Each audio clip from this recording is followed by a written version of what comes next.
ringing non-stop. The whole band calling, saying I set them up. Situation, Maduro, Semino.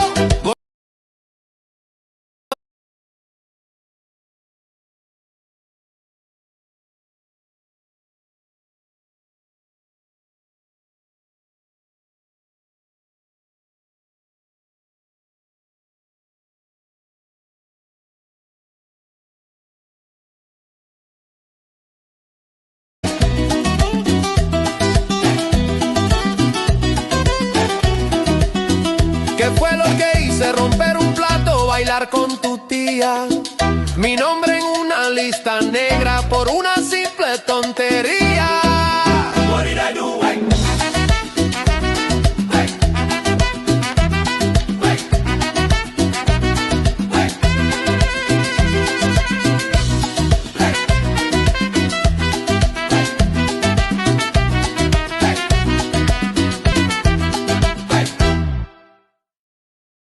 Persona non grata, mi utelva muse. So I lit barata and drink my Grey Goose. I did plan to parang in Caracas this year, but your cuss and your fuss and your people declare persona non grata. Why you call me that name? Persona non grata. Lord, you make me feel shame. Persona non grata. Why you call me that name? Persona non grata. Lord, you make me feel shame.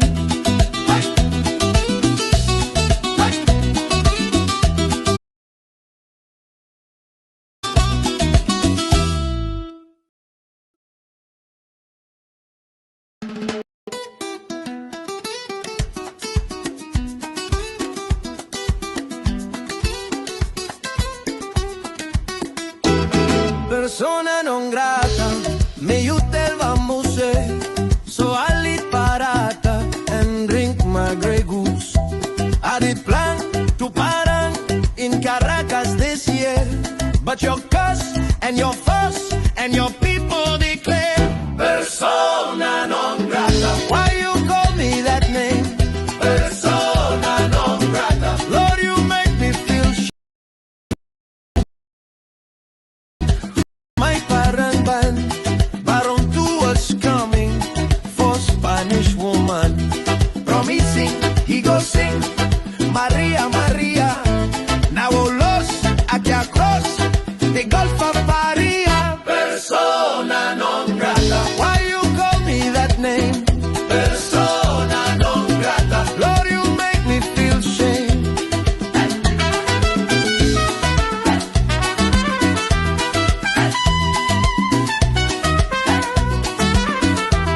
Had my cuatro tuned up, new maracas too, real ready to cantar and bailar with you. They send a nota, a diplomatic note, keep you late, no airplane. They say I can't take it. Persona non grata. Why you call me that name? Persona non grata. Lord, you make me feel shame. The phone ringing non-stop.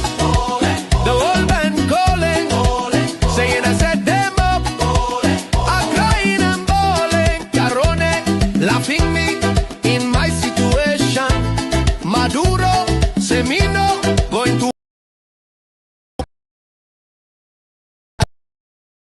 that name. You make me.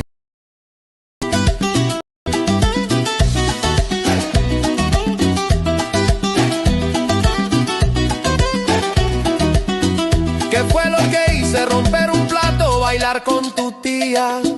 Mi nombre en una lista negra por una simple tontería. What did I do?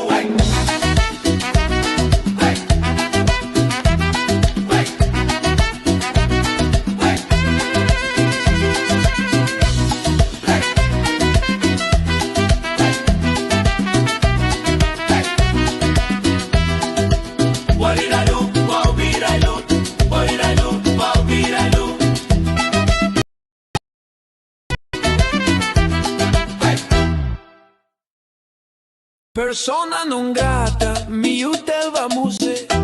So I lit parata and drink my Grey Goose.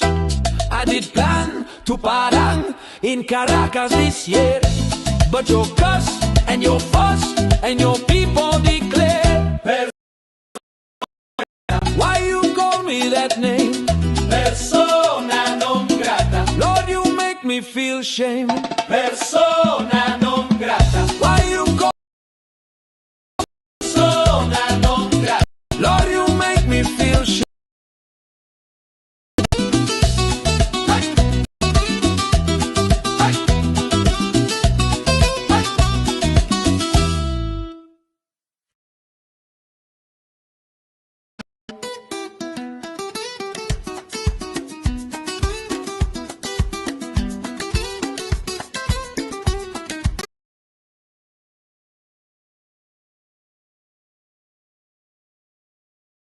So I lit parata and drink my Grey Goose. I did plan to parang in Caracas this year, but your cuss and your fuss and your people declare. Persona non grata. Why? Persona non grata. Lord, you make me feel shame. Was to be a fun thing with my parang band. Baron two was coming for Spanish woman, promising he go sing Maria, Maria. Now los aquí across the Gulf of Paria. Persona non grata. Why you call me that name? Persona non grata. Lord, you make me feel shame.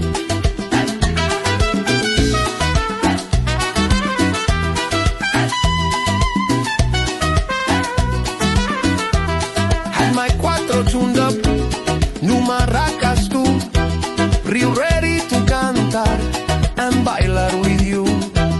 They send a ver nota, a diplomatic note, keep you late, no airplane. They say I can't take both. Persona non grata. Why you call me that name? Persona non grata. Lord, you make me feel shame. The phone ringing non-stop, the whole band calling, saying I set them up, I'm crying and bawling. Carone, laughing me in my situation. Maduro, Semino, going to end Thailand. Persona non grata. Why you call me that name? Persona non grata. Lord, you make me feel shame.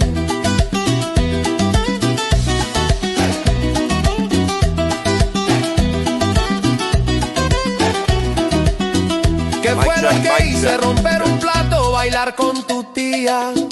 Mi nombre en una lista negra por una simple tontería. What did I do?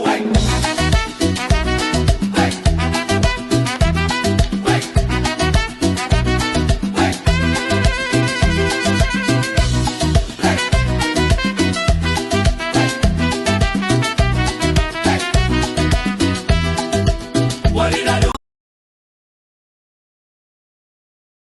What did I do? What did I do?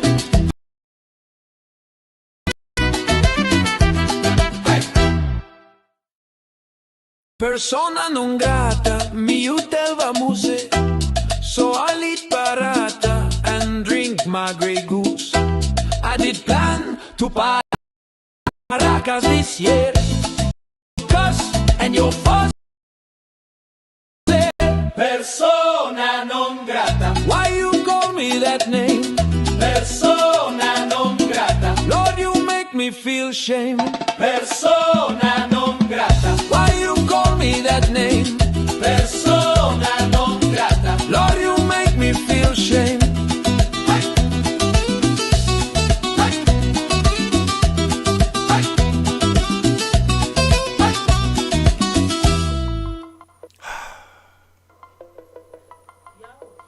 Don't talk to me right now.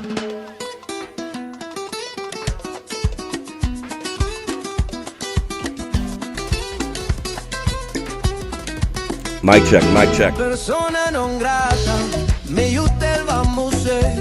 So I lit parata and drink my Grey Goose.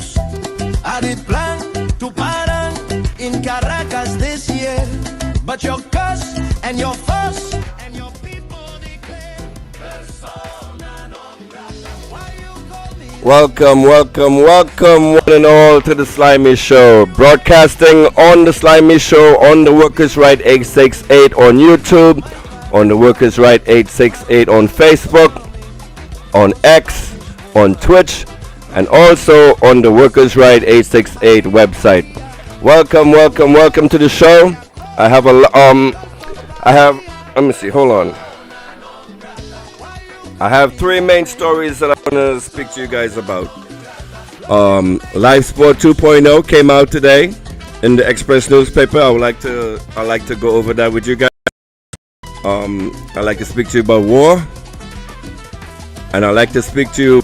Well, most of all, the stream is mostly. I want to focus on the Vincentians today, because you guys have some serious pressure over the next weeks. So, as usual, we get started with a prayer.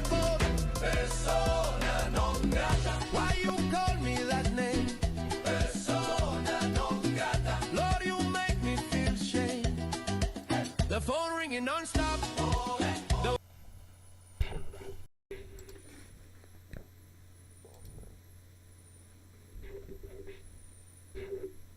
Reminder of the imperial arrogance that has long treated Caribbean lives as expendable. Let us be clear, this is not protection, this is recolonization. Trinidad and Tobago's alignment with US military objectives marks a catastrophic betrayal of the Caribbean consensus that our region must remain a zone of peace.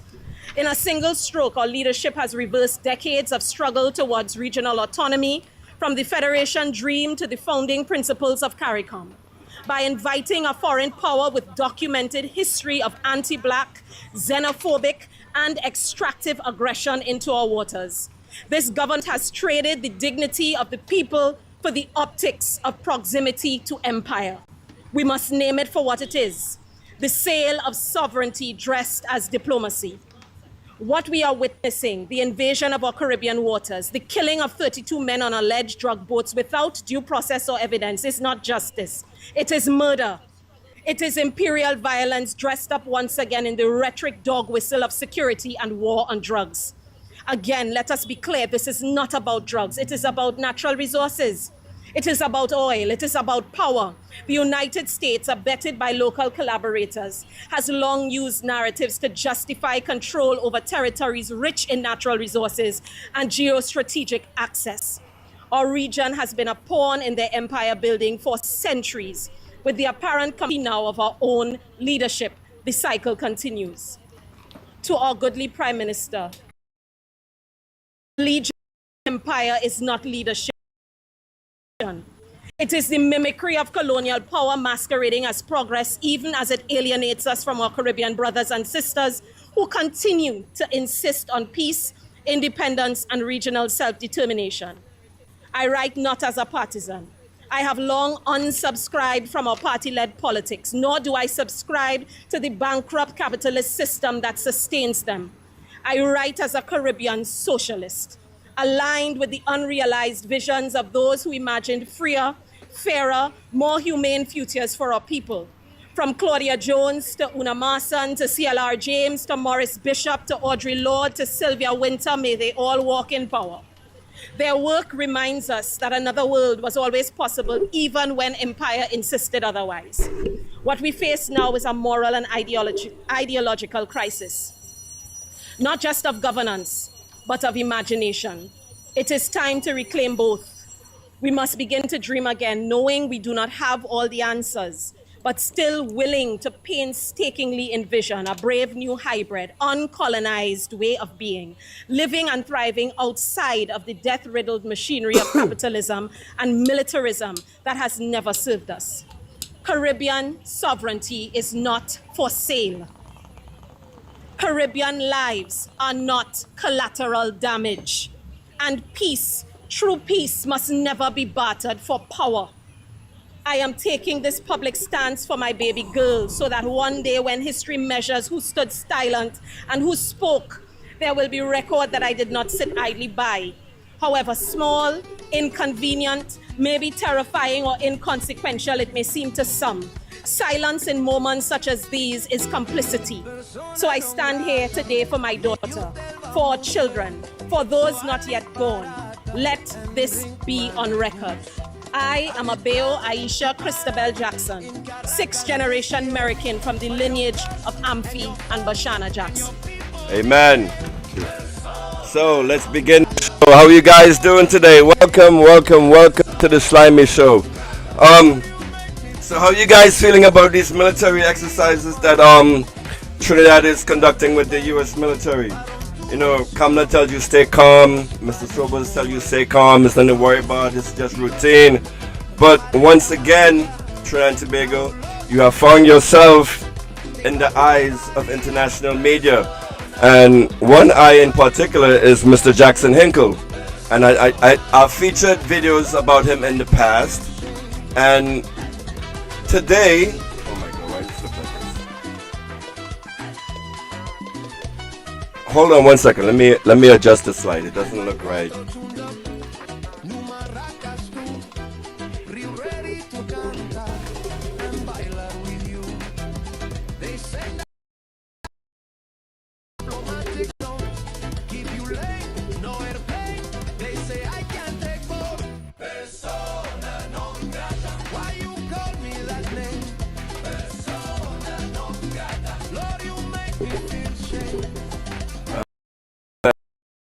It's not perfect, it's a little better. Alright, let's say what Jackson says about Trinidad and Tobago.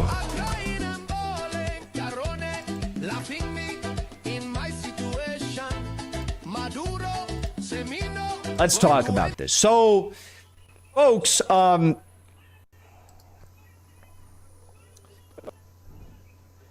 we are at a very interesting hour with regard to the Venezuela-U.S. military standoff. The USS Gerald R. Ford has landed in the Caribbean. It is docked in the Caribbean. We have satellite confirmation of this.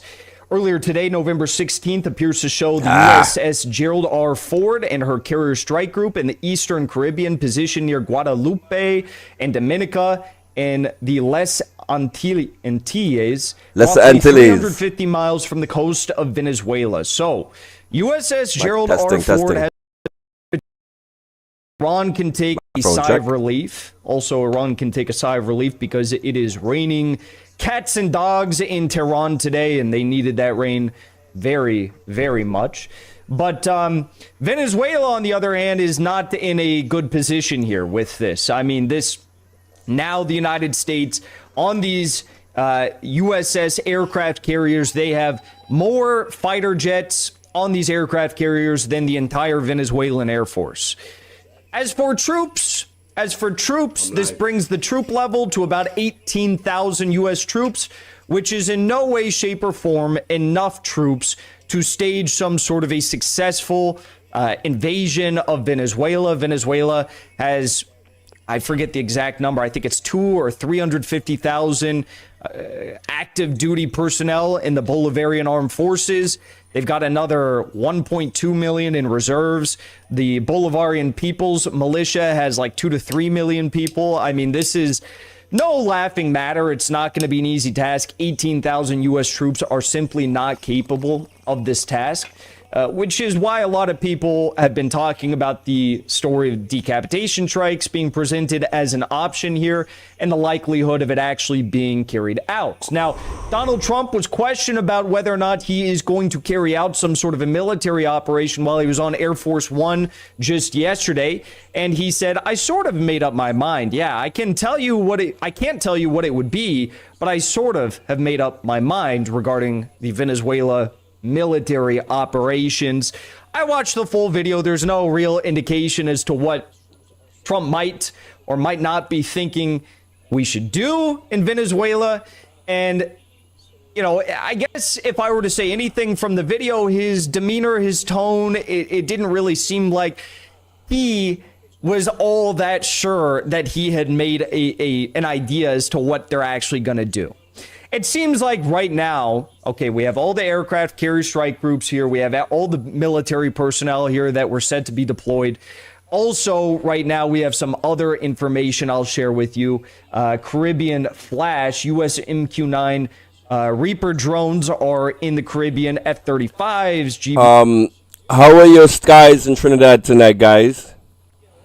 I've heard multiple reports that you guys are seeing a lot of weird drones flying all over the sky in Trinidad. Is this true? Do let me know. One thing I want to remind you guys, we have a tip line. So if you have anonymous tips that you would like to tell us and to broadcast on the show, you go to the Workers' Right website, workersright868.com/tips, and you can enter tips anonymously and send in to the show. So I want to hear reports. I've already heard reports from like people down south. They're telling me that they've spotted like these weird drones going back and forth in the sky. Let me know if that's true or not. And how are you guys feeling about that? But stay calm. Stay calm, according to your leader. 54 precision bombs and USS destroyers off the Venezuelan coast.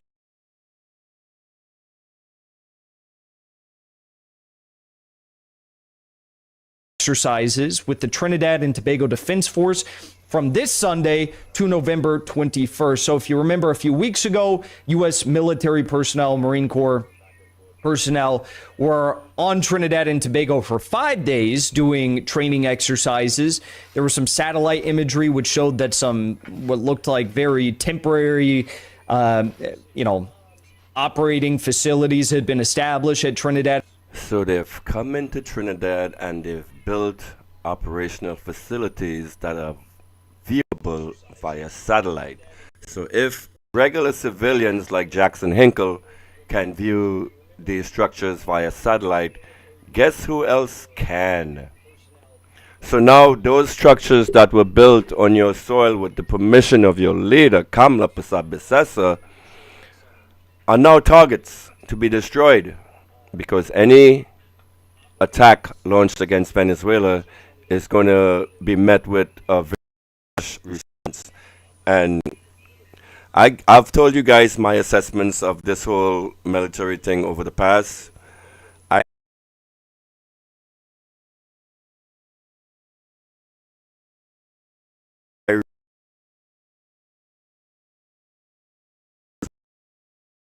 I don't think this will be the end of the. In addition to that, if he launches this attack on Venezuela, it's nothing positive can come out of this for Venezuela. So what is this? Is he trying to intimidate Maduro even more? But Maduro does not seem to be bending. Let's carry on. And Tobago. Trinidad and Tobago, by the way, I'll remind you once more, is about ride, a speedboat ride away from... We famous, guys!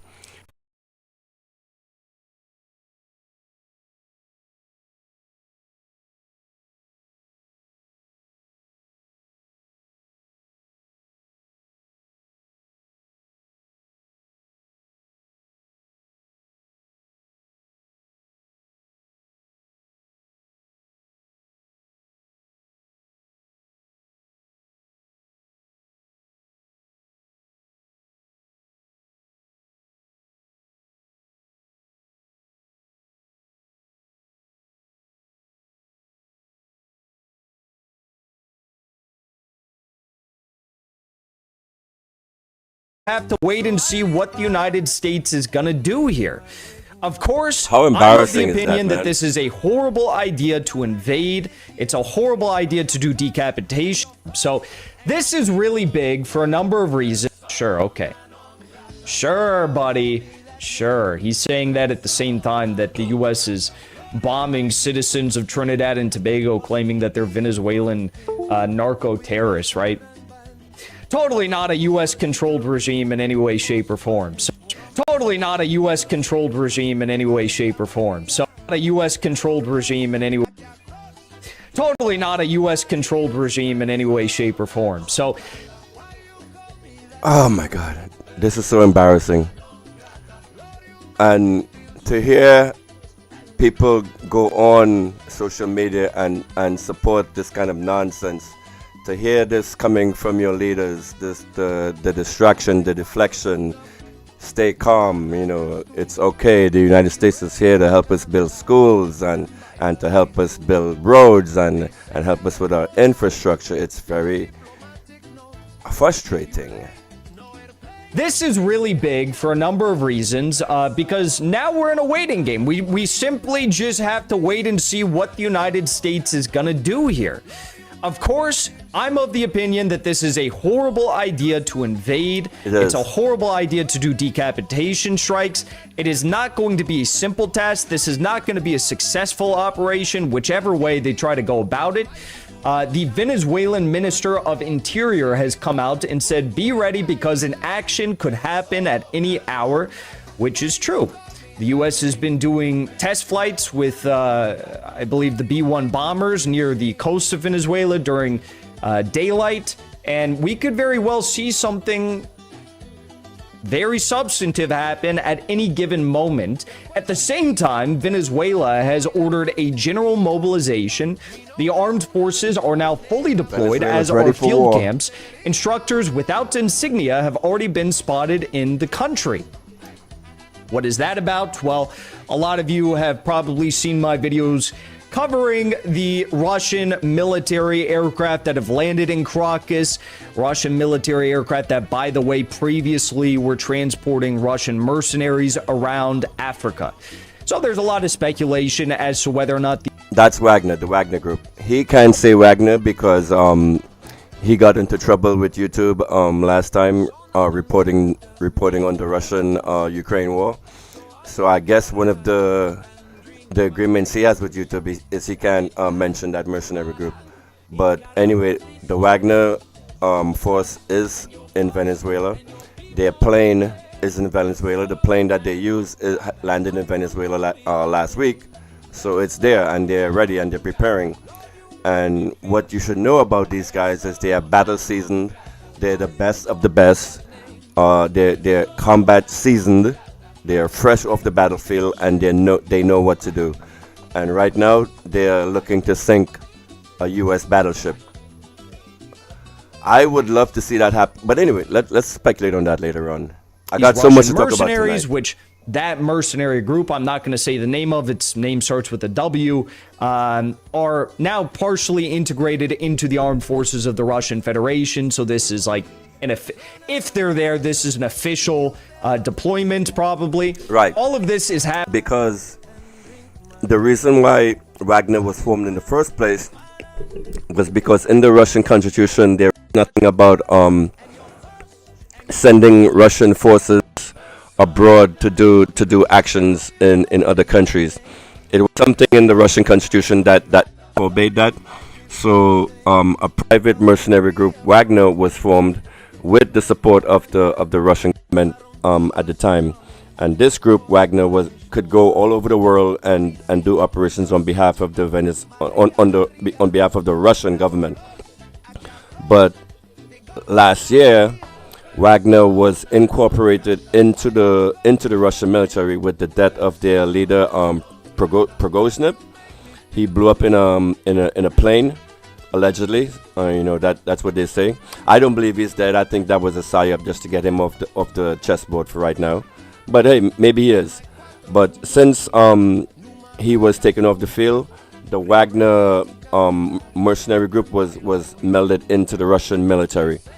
So the fact that these guys are on Venezuelan soil says that they are part of the actual legitimate Russian military, meaning that their Congress in Russia has co-signed this or whatever governmental procedures they have to do in Russia in order to enable operations on foreign soil.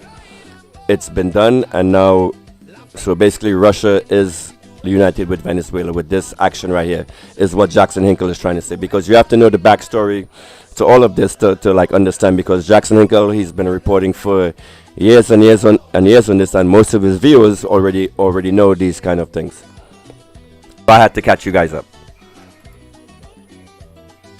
Happening against the backdrop of rumors that Ilyushin, who belongs to the company, Ilyushin is the aircraft that transports these fighters, the company.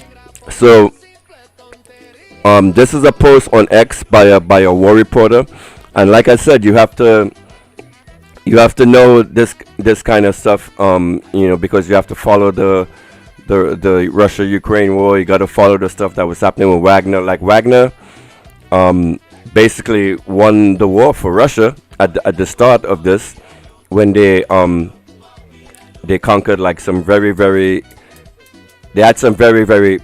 big battles that were very publicized, and the Wagner, and because of their successes on the battlefield, because of the stuff they introduced, like the drone warfare that was started, that was all Wagner. They were the ones that introduced this stuff to us this time around.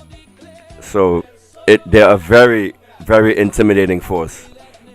I would say almost undefeatable. And the way Russia is winning this war in Ukraine is they're deploying with the urban warfare. They're deploying 6-man teams. That's it. They're not going in with huge battalions and conquering territory. They're going in with small teams, like 6 men at a time, with drones, with the artillery and air support, and they're going and they're like literally taking over building by building, and that's how they're doing it on the battlefield. It's not like what you've seen in the past, like past movies with like tons of men on the battlefield. They're shooting it out in trenches. No, it's not like that at all this time around. And these guys are seasoned in 2025 combat tactics, and they are in Venezuela. Very very scary for the if you were a US representative, you wouldn't be happy about this.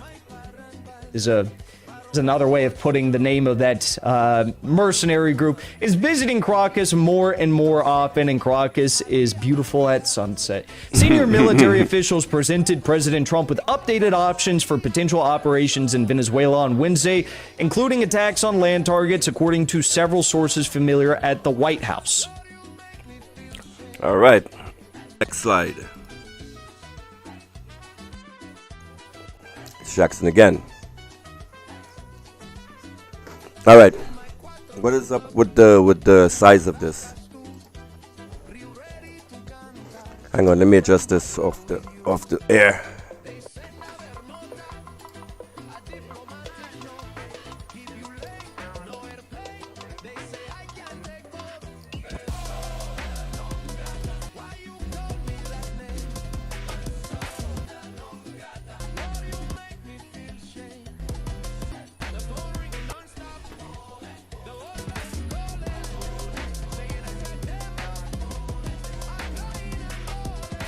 Oh, that's much better. Okay, let's go.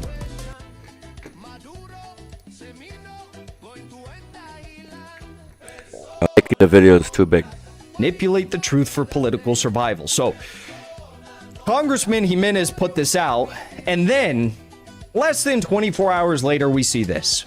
3 transmission towers in the Juan Antonio Sotillo municipality, Venezuela, have been attacked and collapsed. Now, the U.S. government is claiming that this is as a result of, just negligence and mismanagement. And, Jimenez is saying, this is just a corrupt Maduro regime. They can't even run their own power station. Pay attention to this. Pay attention to what he's about to say next. What is going on?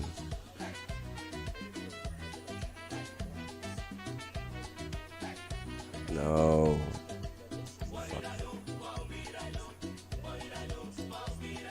All right, pay attention to what he's going to say next, because you guys have heard this in media, in social media, all over the place, that Venezuela always has power outages, and all of the citizens are complaining about their electricity. It's so bad and it's so mismanaged. Listen to the real reason why there are power outages in Venezuela. And I've told you this before in the past, so if you're a slimy viewer, you should already know this. That decisive hour is imminent. Act now at this very and collapsed. 24 hours later, we see this. 3 transmission towers in the Juan Antonio Sotillo municipality, Venezuela have been attacked and collapsed. Now, the U.S. government is claiming that this is as a result of, just negligence and mismanagement. And, Jimenez is saying, this is just a corrupt Maduro regime. They can't even run their own power stations properly. Venezuelan opposition leader Marina Corina Machado has called on the Bolivarian National Armed Forces to lay down their arms and cease following the orders of the Venezuelan government. What is going to happen is already happening. That decisive hour is imminent. Act now at this very moment. Lower your weapons. Do not attack your people. Make the decision today to stand with Venezuela's freedom when the precise hour arrives. So at the same time that they're doing these false flag operations on Venezuela's energy sector, you have Maria Corina Machado coming out, this Zionist U.S. pawn, CIA pawn, saying you just need to lay down your arms. The country is buckling at the hips. It's all a bunch of BS. Okay, if you have followed the recent reporting by the Gray Zone, you would have seen the story. Maria Corina Machado is like the Kamna Prasad Besessa of Venezuela. By Wyatt Reed and Max Blumenthal, and she got power. Imagine that. Not just interviewed Jordan Goudreau, who was the man tasked and paid. Imagine if Marina got power in Venezuela. 2020, she'd be just like Kamala. Change efforts against President Maduro in Venezuela on behalf of this Floridian, Gusano, CIA State Department operated infrastructure network to try and topple Maduro. But also, in the Gray Zone article, they go through extensive interviews with the key interlocutors from the Trump administration, like Kraft, like Cohen, like Esper, other individuals that were involved with this from the Venezuelan expat community, the treasonous actors who were involved in trying to take down Maduro. Jordan Goudreau, in his FBI interviews, he literally said every single time the power goes out in Venezuela, you know that the CIA is operational there. And the FBI interviews with those who are working with Juan Guaido and the CIA and the U.S. State Department, they actually bring up specific instances from 2019 to 2020 when oil refineries blew up, killing dozens of people in Venezuela, when power generating stations blew up, causing people to go without power for weeks on end. And they admitted that the CIA was behind all of this. So I would imagine that the situation has not changed since then. And what we're seeing now with these attacks on Venezuela's energy infrastructure are yet again more CIA, entanglement and intervention inside the sovereign affairs of Venezuela. Now, the important thing that you should take away from this story is that we have two major escalations taking place right now, and a lot of ambiguity from the Trump administration as to what they're actually going to do. The first major takeaway is that we have escalation with the USS Gerald R. Ford. Actually, we now have three major escalations over the past 24 hours with regard to the U.S. and Venezuela. Number one, the USS Gerald R. Ford has landed in the Caribbean. Number two, the U.S. has redeployed Marine Corps personnel to Trinidad and Tobago, just 16 minutes away from Venezuelan territory, to do training operations. And let's talk about training operations. The United States has this tactic of doing training operations right before they launch strikes or they launch actual operations. For example,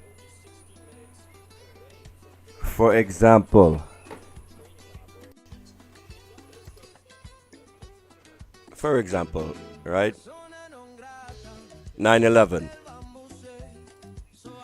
You guys all heard about 9/11, the infamous 9/11, when these planes crashed into the Twin Towers in New York.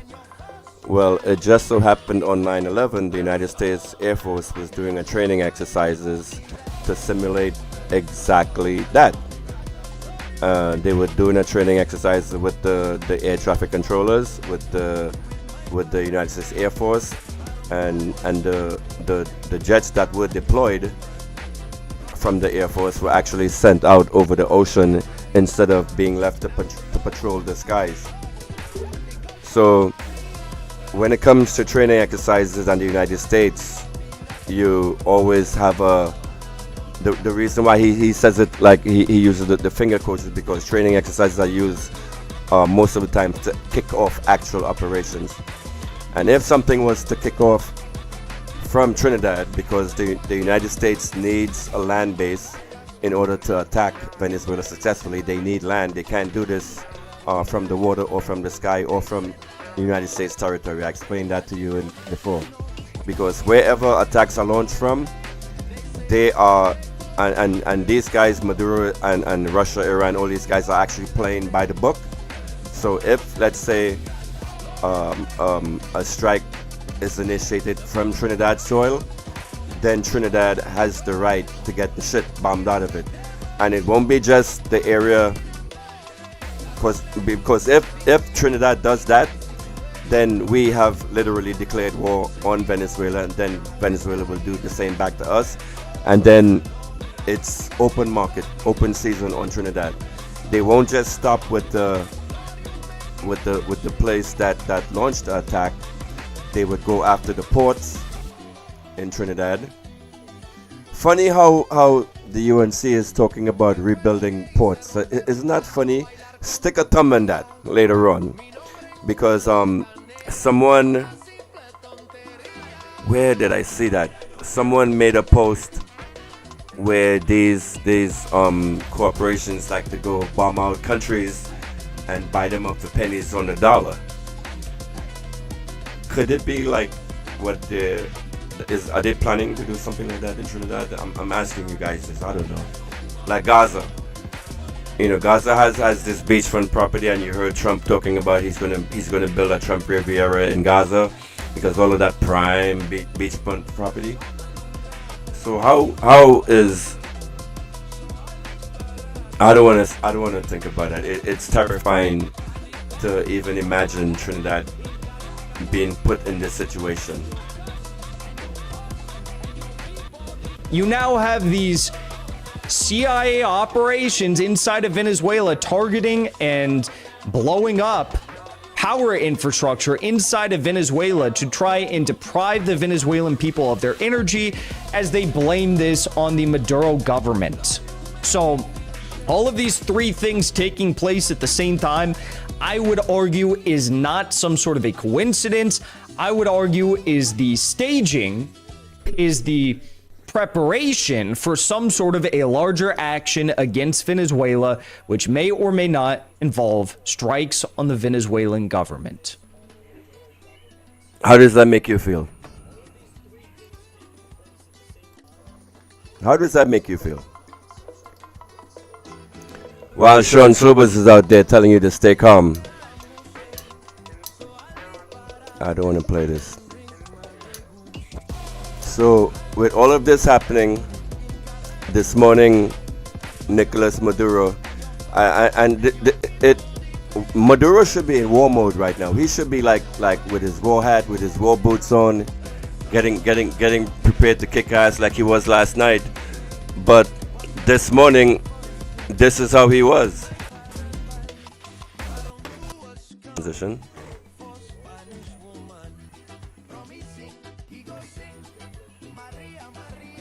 Segundo punto de trabajo. Peace, peace, peace. Hacer todo por la paz. Como decía John Lennon, ¿no? Alfred Nazaret, ¿cómo era la canción de John Lennon? He's singing. John Lennon. What is wrong with this man? Come on, Nicholas. Get them cojones back. Get them cojones back, papi. I don't like this. No. No. Una inspiración para todos los tiempos, es un himno para todas las épocas y generaciones que dejó John Lennon como regalo a la humanidad. Que viva la memoria eterna. All right. You know what? Let me resize that video. Resize that video. I think I got this. What I'm doing with the slides is I'm stretching it out to the max, I need to make it much smaller.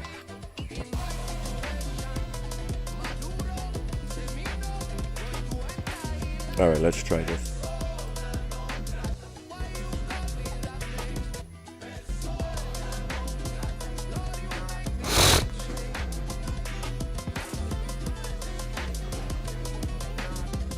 This is a little better. It's getting there. I get the hang of it. Segundo punto de trabajo. Peace, peace, peace. Hacer todo por la paz. Como decía John Lennon, ¿no? He's singing John Lennon. What is wrong with this man? John Lennon. Imagine a people.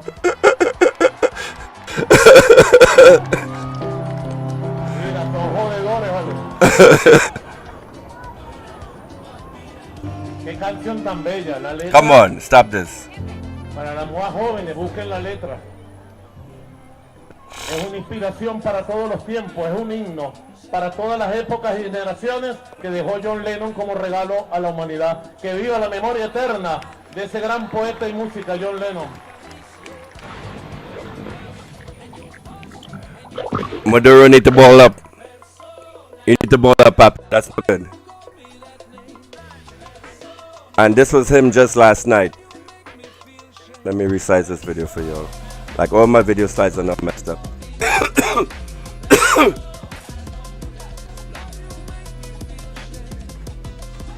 Perfect. Alright, this is gonna be a long. So you guys get your popcorn. You guys get your popcorn, relax. I'm in my Hamas mode tonight. You see me, I got my Hamas gear. I don't know how to tie this like a real Muslim. So I gotta take some classes on that. I wanna have it like the fighters do. I'll get it. Estados Unidos, a quien me dirijo en este momento, This is what I want to see. frente a estos 100 juristas de 34 países, para decirle: paren la mano enloquecida de quien ordena bombardear, matar y llevar una guerra a Sudamérica, al Caribe. ¡Detengan la guerra! Stop the war. ¡No a la guerra! No to war. Y el pueblo de Estados Unidos tiene que jugar un papel estelar en este momento para detener lo que pudiera ser una tragedia para toda nuestra América. All right. That's how we're supposed to be, Nicholas. I want to see, man, your country's attacked by these gringos. I want to see you fighting. I want to see a spirit. I want to feel that fighting force. Right? I want to see this, Nicholas. Gandhi Arocha, 20 años. Boxeador, va a ver la técnica de boxeo. A ver.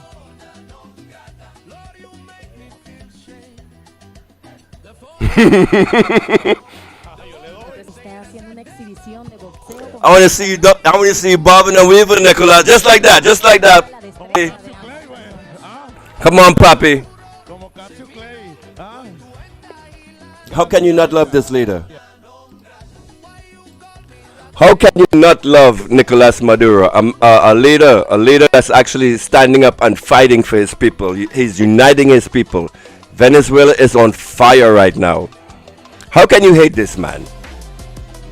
I have such a great love for Maduro, and the strength that he possesses. Imagine being someone and knowing that there are people around you that are having thoughts about killing you. Like he could, even though he has a relatively good, before this he had a relatively nice life in Venezuela. I would see him driving around town, him and his vice president Delcy. What an amazing couple, what an amazing leadership team. And seeing them rule their country, run their country, and resisting imperialism, it makes me so proud. And this is why I say, Venezuela, you would love and more and more and more. And it totally shocks me that Trinidad and Tobago is literally miles away from Venezuela, and we know nothing about this country, nothing at all. We just listen to what the news tells us, and we believe everything. It's so disappointing. And but yet you guys would look at Ibrahim Traore, the leader of Burkina Faso, and you would love and adore this man, right? But he actually is fighting the same battle as Nicolas Maduro. But the difference between him and Traore is Traore got his power by force. Nicolas Maduro was elected. And forget the nonsense that the media keeps telling you that he lost his elections, he never won an election. It's all BS. At least 60 to 70% of the Venezuelan people support Maduro. And that statistics has been like that for quite a long time now. Oh, slide. So I want to transition back to St. Vincent. Let me do that again.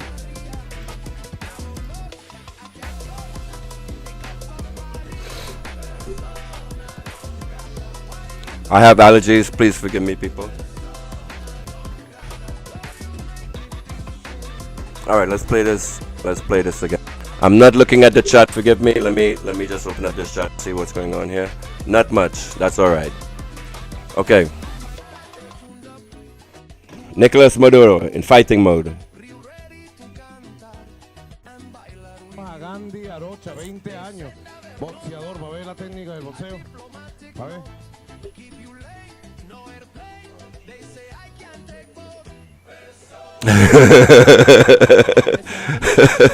Está haciendo una exhibición de boxeo con el cantante de hip hop Gandhi Arocha, de verdad. Toda la destreza de ambos. What a lovable guy. Gandhi Arocha. All right. So now we're going to transition into the St. Vincent side of our story. So St. Vincent's, if you're in the stream, I'd like you to like and share. If you're enjoying the content, like and share. This message is now to the Vinci people. If you're Trini, you can turn off in a few minutes. But I wanna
Persona non grata. Why you call me that name?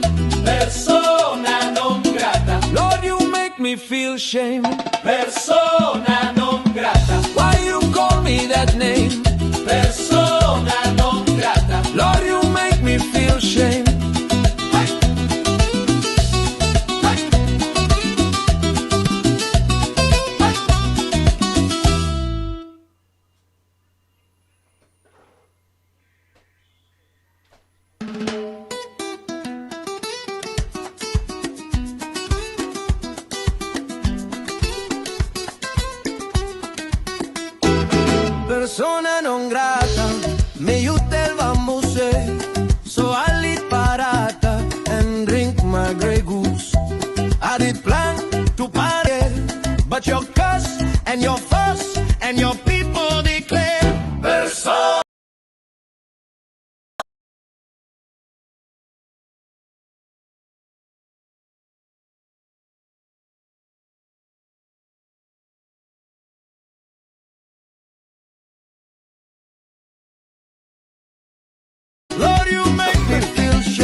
Maria. Navolos, aquí across, the Gulf of Paria. Persona non grata. Why you call me that name? Persona non grata. Lord, you make me feel shame.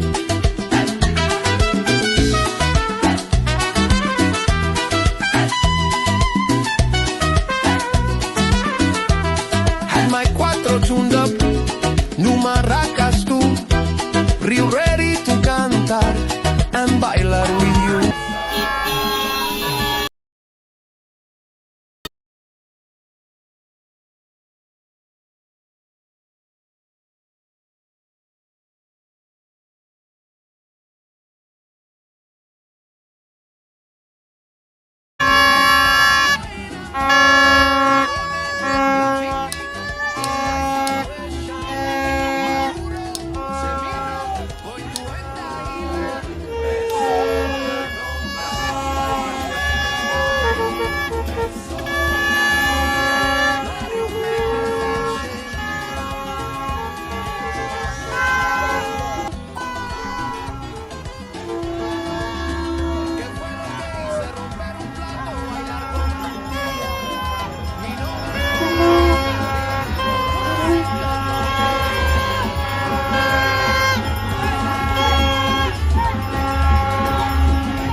Election time in St. Vincent is here.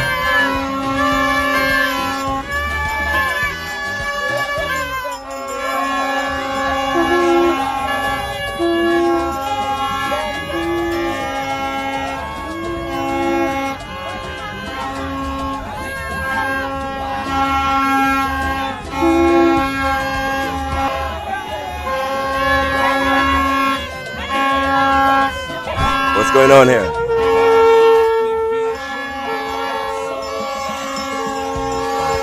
This look like more than an election thing going on here.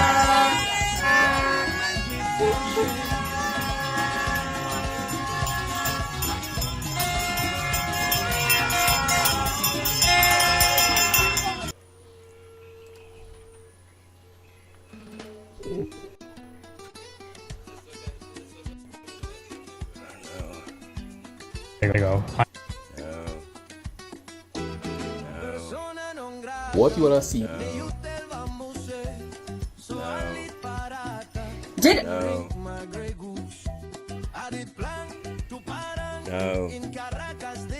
No. There we go. All right. I need you guys to listen up. Listen up, listen up. Listen up. Let's get serious. Let's get serious. Let's get serious, you got me. Let's get serious. St. Vincent.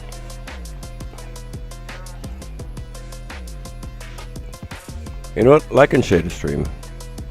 If you know someone from St. Vincent, tag them on this. Share this to one of your Vinci friends, because I have a message for the people of St. Vincent specifically. You know, because evil is coming to your land, St. Vincent, and I want to spread some sunshine, some sunlight, some education on what you are about to face within the next 2 weeks. You guys have elections on the 27th.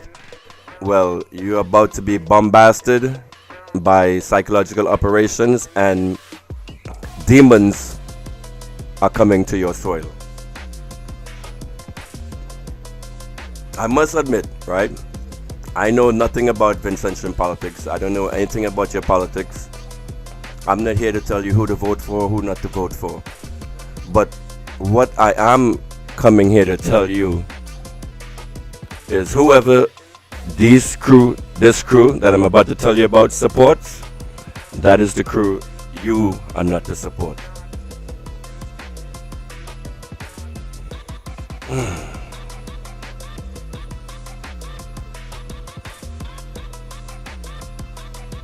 You have a bunch of misfits coming to your country, and they're gonna be partying with one of your political parties. And these guys, I would say, are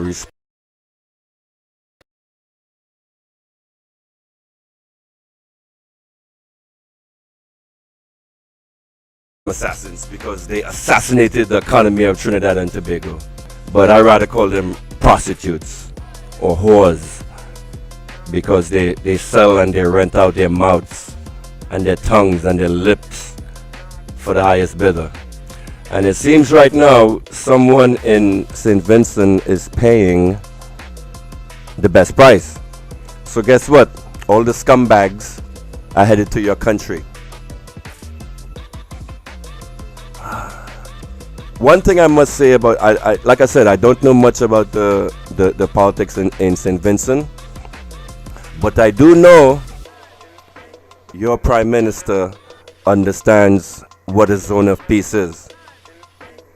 I do know that your Prime Minister has been one of the heads, one of the responsible, stable heads in this whole shitstorm that is happening in Trinidad right now. And if you have a party coming from Trinidad and Tobago, the leading party, the party that has our country in shit right now, that now we have military bases almost in Trinidad, like makeshift military bases. We could be a military target. Do you want this in your country in St. Vincent? So whatever party that these demons are coming over to try to tell you to vote for, don't vote for it. Because if that happens, Kamala Prasad-Bissessar would have a teammate. She would have an ally. Because right now she's all alone in CARICOM. And you should understand if you're Vincentian. I know you Vincentians are not as stupid as Trinidadians, because I know you guys come into the E and Alien chat, and I see you all, and I know you read the chat. People of Trinidad and Tobago are, and I know you guys are not that dumb, right? So this psychological operation that's coming to you, you're gonna hear a lot of good things. You might even hear yellow is the code over in St. Vincent. I don't know. Some. Wait a minute. Hold on. Wasn't that video the video that I just played just now? The people were wearing yellow and red outfits. Oh my fucking god!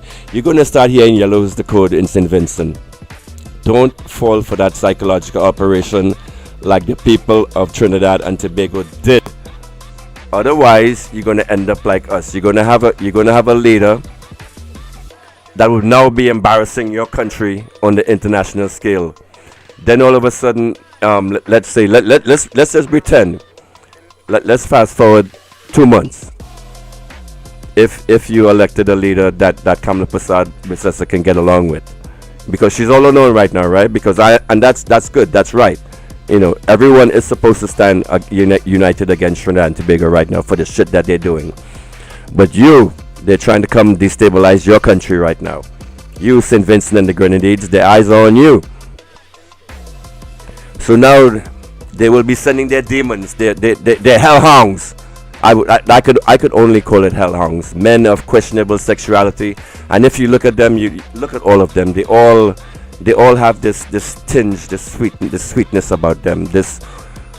You don't know if they like men or if they don't like women. All of them, they all have this fancy, this flair about them.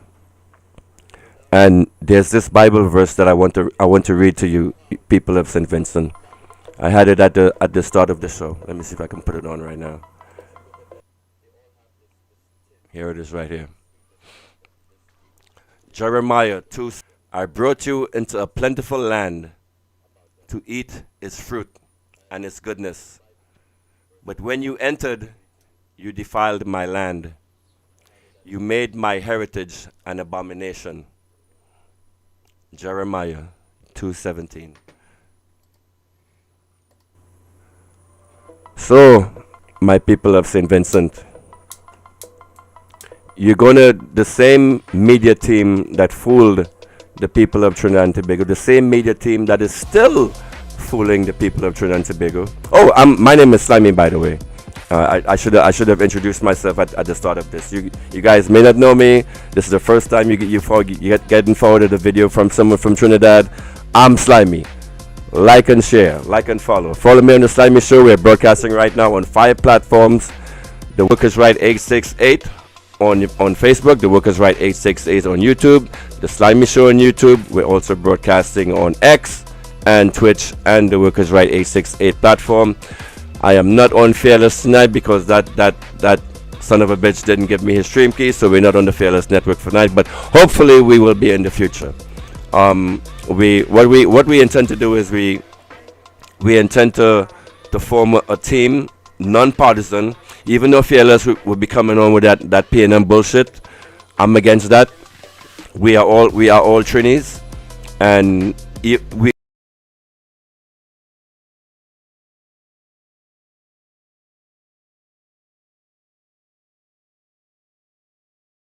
True patriots, we all think alike. We all want the best for the country, so we have united, and what we intend to do is deliver accurate and true news to you. If the government, no matter what party is in power, if PNF is in power, UNC is in power, whoever is in power, we aim to be independent journalists and to deliver truth and factual news to you. When the government is doing shit, we will point it out, and this goes for Trinidad and Tobago, the Caribbean, and the entire South America.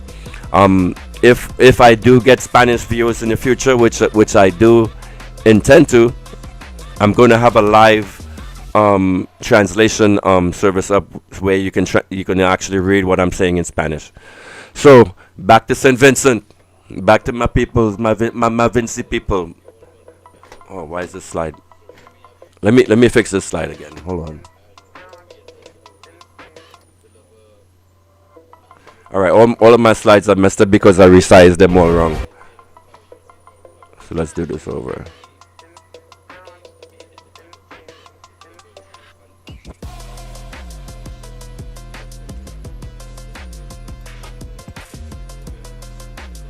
Alright, good.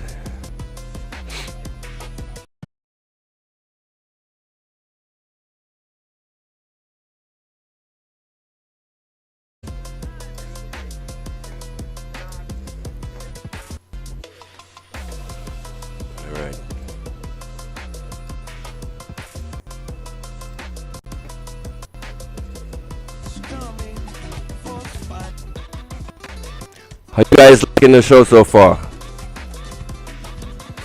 Alright, so let's get back. So a few of the demons that I'm telling you about are right here. Listen to this demon right here. So earlier, this is a demon. Look at how long it takes. Begging for the right thing. I'm begging to go and smoke. I'm begging all you for all the commitment to go and drink no alcohol. I'm begging for all the commitment so to check go this, right? and party, lime, gamble, run woman. I'm begging all you for all the commitment for nothing negative. So check this out. This man already has his plane ticket booked. Let me tell you this right now. He already has his plane ticket and his lodging and everything booked. Right? It's all an operation that is planned. The whole team, the whole fuck your head up team that worked in Trinidad is now transporting their wares over to you. So I'm trying to make you guys, trying to wake you up. Wake up, St. Vincent. This is what's coming to you. I'm not telling you who to vote for, but I'm telling you, whoever these people support, those are not the people you want to support. Okay? So back to this shit. So he's begging for money from people when he already knows he has his plane ticket booked. So I guess what he wants now is pocket money or whatever to beef up. Like when he goes to St. Vincent, he have extra money to spend. So now he went out to his people last week, begging them for money, Please send me money so I can go over to St Vincent to destabilize their elections, to destabilize their country, to fuck up their country like I fucked up Trinidad. And this man is one of the main mouthpieces of the UNC. Whenever there's some kind of bullshit that the UNC wants to propagate onto social media, the first spot they go to is these guys, because they're on 7 o'clock in the morning. They're the first slot, so they are the first to get whatever psychological operations they want to push onto the people. This right here, these demons. Let me finish up with Baopo. Look at how long I take begging for the right thing. I'm begging to go and smoke. I'm begging for all the commitment to go and drink no alcohol. I'm begging for all the commitment to go. And pay attention to this, right? This is a Trinidadian podcaster asking for money from Trinidadians so I can go over to St. Vincent's to fuck with their elections. This is what is happening here right now. And I don't know, I'm not exactly sure if you can read the chat, but if you, I have this video posted up onto my, the Simon Show YouTube channel. You can actually go on to here and read the chat that is happening. This is all a total psychological operation. They have bots. Some of the people are actually that stupid, but they actually have bots programmed in this chat that go in and repeat the messages of the day. Whatever. Let's say it's right now the message they were pushing is the leader of St. Vincent, Mr. Gonzalez, is he's into fraud, blah, blah, blah, whatever bullshit that you're trying to push. We all know that is shit, right? You've you saw tons of videos that comes out and explain to you what open market is. Let me just add an extra point to the open market thing, right? When a property is put onto open market, the property owner, when he sells the building, he is selling to was spent in building this building, in constructing this building, and also to make a profit. So when a building is put onto open market, the shit you're hearing these people saying, oh, HTC subsidized, get that bullshit out your head. It's an open market property put on the open market to make a profit. Okay? So all the subsidized whatever, this property is now actually generating income for the country of Trinidad and Tobago. So ignore the psychological operations, ignore the lies that these people are trying to push onto you. Just understand the term open market, and that's all I have to say about that. I don't have to go into anything else. Gamble, run woman. I'm begging all for the commitment. I need a run woman. No. For nothing not this negative. Man. It's for something positive. Destabilizing another country's election is positive. Getting rid of a man that is supporting the zone of peace, according to this man, is positive. So, like I told you before, Kamala needs a partner with her to go along with her bullshit of the Caribbean is not a zone of peace and da da da da. If Trinidad, I tell you, the reason why Trinidad and Tobago voted this party in is because we wanted something better. We wanted a better future. We were hoping that this party would come in and provide jobs for the people. On April 27 of this year, every employee in Trinidad and Tobago was getting paid. Up until that time, what the hell is happening right now? Now I'm getting and thank you guys for sending in the tips to me. Someone wanted to highlight that URP workers are still not getting paid. How fucked up is that? Like the small man everywhere in Trinidad and Tobago is getting attacked left and right by this government. And this St. Vincent is what will be coming to you if you let these people come over there and fuck with your head. So I'm trying to, my goal is to make you be aware of this shit. something. These guys are coming over to you. Ian Allen is already there. Another one of the UNC mouthpieces. Be aware of this nonsense. Be aware of whatever party they choose to align with, and you don't align with them. The pitbull arranging everything because based on what I know, so I will know how to talk to the opposition to make accommodations accordingly. Well, not accommodations, but to let them know how much people are to be secured, whether it's be 4, 5, 6, 1. Much are talking too much. Let me don't let us know out for you all.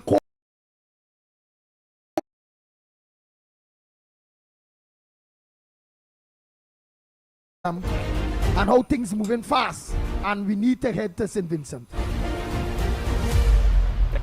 Barpo, sorry about that, my brother. So this is how this scam came about, right? This is how this scam came about. So Anil Roberts, and you know what? Now that I think about this seemed to be something planned, and maybe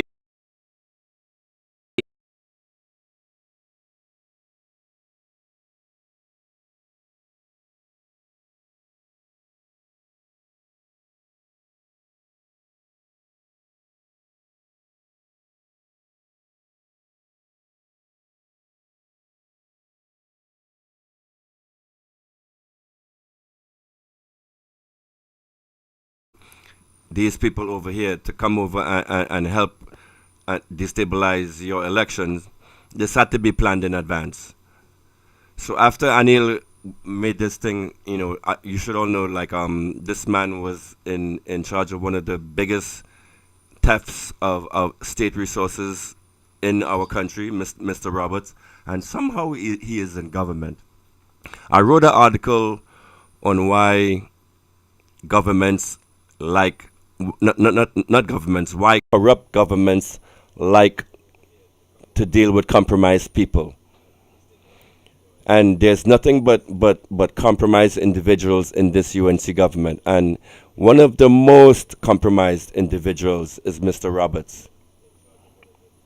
Tell me about that accident he had a couple months ago when it's alleged that he ran a light and got into an accident and a citizen was killed. Whatever happened to that? Whatever happened to that? Is this politician? Is this man here untouchable? Why do they keep using this man as their pit bull, their mouthpiece? So now these demons are focused on your country, and this is how the whole thing went about. So he went on his podcast, the Douglas Politics, made these atrocious claims, and when it was said that night, everybody like hearing it would believe it, because this is a so-called politician. He's supposed to be a man of authority who we are supposed to trust, right? But instead, this seemed to be the purpose of revealing this whole thing with Gonzalez. It seemed to be like almost covering his ass and destabilizing your elections all at once. So now this man is in the hot water. Don't think of this man, Anil Roberts, as a man that you should trust, a man that you should believe in. People of St. Vincent, he's a demon. And this is how the psychological operation continued the day after. So like I told you, he uses this program, the Ground Report, to spread his poison, to spread this message. This program, the Ground Report, to spread his poison, to spread this message. Whatever nonsense, whatever agenda that the UNC wants to put out for the day, they go on to this show right here. So here he is, bright and early, 6 o'clock in the morning, 7 o'clock in the morning, spreading this shit. And the crime rate in Trinidad and Tobago is taking a dip downwards. Which is a goddamn lie. If the crime statistics in Trinidad and Tobago was taking a dip downwards, the crime statistic would be posted bright and big and bold, right? But for some reason, and we're still seeing crime proceed as normally as it did in Trinidad. No crime is abating, no crime is stopping, nothing is getting better. but yet still the government is coming out to you. These demons, these psychological operators are coming out to you to mess with your head. What citizen in his right mind would believe that warships are out in our ocean would actually help make anything safer in the country? Further, Kamala Prasad Visesa wants it to go down nearly to zero. She wants to keep us safe. And while she is doing this, up jumps this big belly 6-star general, the man who feels he's a topper from St Vincent, and attacks my prime minister, our prime minister, Kamala Prasad Visesa, in the most vile, undiplomatic, inappropriate manner, calling her misguided and saying that the CARICOM needs statesmen and stateswomen. It does. Like who, Rowley? Yeah. Like who? The star boy of stupidity from Dominica, Skerrett? Yeah. Like who? Mia More Motley, who Yes. can't even answer a simple question. Who asked her? All better leaders, all better leaders than this man right here. All leaders of CARICOM that stood together. The only clown government that broke this whole zone of peace thing was this country right here. And now they want to bring this over to St. Vincent to maybe have the United States have another spot where they can land troops. Don't allow this shit into your do what if you can.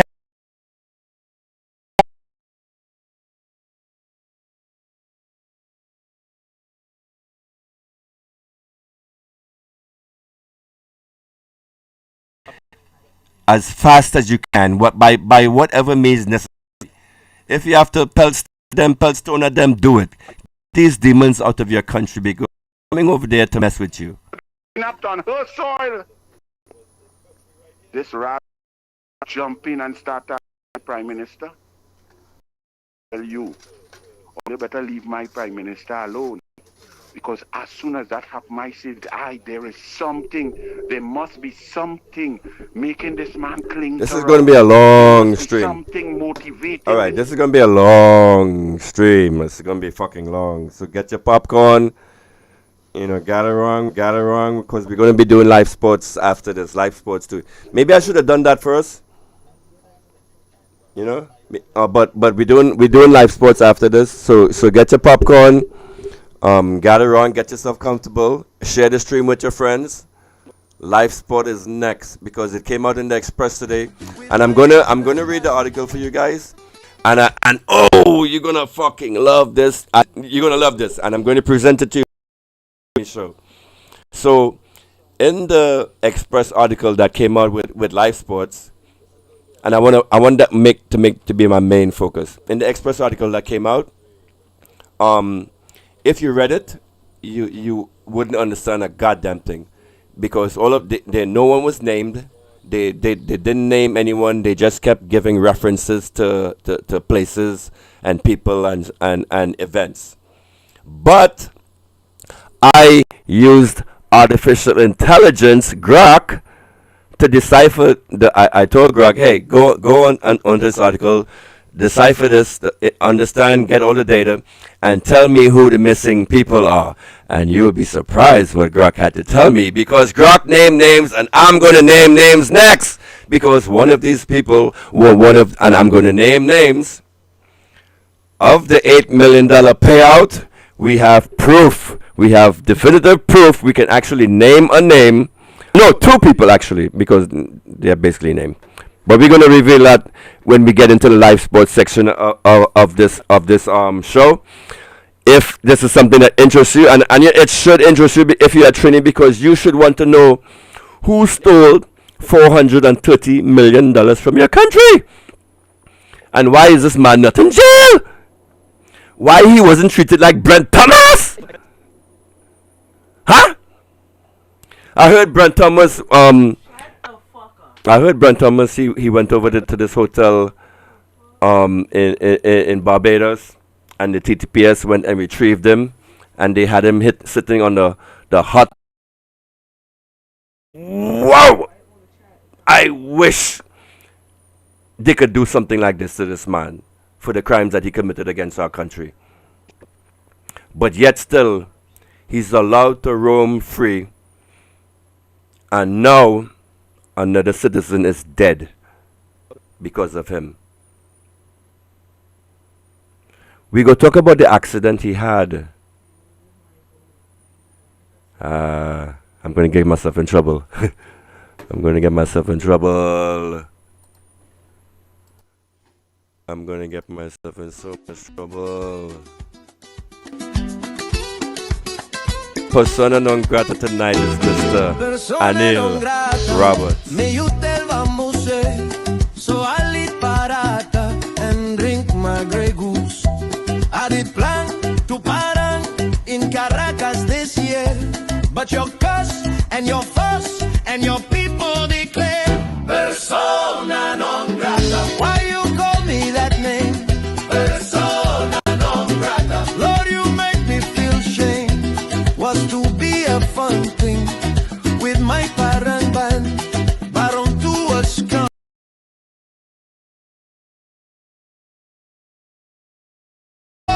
Aquí across the Gulf of Paria, persona non grata. Why you call me that name? Persona non grata. Lord, you make me feel shame.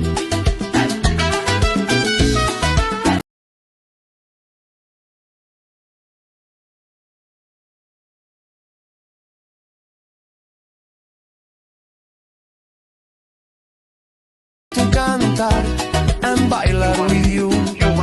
They send a ver nota, a diplomatic motivation. And lo and behold, this man, Ralph Gonzalez, married to Eloise Gonzalez, a citizen of St Vincent and Trinidad and Tobago. Her father was Dominican, and her mother was Trinbagonian. And they have two children, Storm and Soleil, who have dual citizenship. But this small, tiny family of four, this family of prestige and elitism that has lived off the largesse of the people of St. Vincent and the Grenadines for decades, gets the opportunity under the PNM to get 3 houses, not 1 house, not 2 houses, but 3 houses at Victoria Keys. And Keith Christopher Rowley did yesterday jump out to defend his friend, Big Belly 6-star General Ralph Gonzalez. And Keith Rowley made it worse for Ralph Gonzalez. Because Keith Rowley said the UNC did Victoria Keys and they raised the prices and the values of those apartments and condominiums to 2.5 to 3.5 million. Yes. But Rowley sold it. Rowley's PNM sold it to Ralph Gonzalez's son for 1.96 million. A profit, an increase in assets of over what? All right, enough of that shit. I hear it in my mouth. It's annoying. It's embarrassing. All right. Section 28 of the Integrity in Public Act states that matters of a confidential nature in the possession of persons in whom this part applies shall be kept confidential unless the performance of duty or the needs of justice strictly require otherwise, and shall remain confidential even after separation from service. I'll get to that later. Oh, so do you know with this whole HDC stuff that happened, that HDC fired 90% of the staff because Penny called for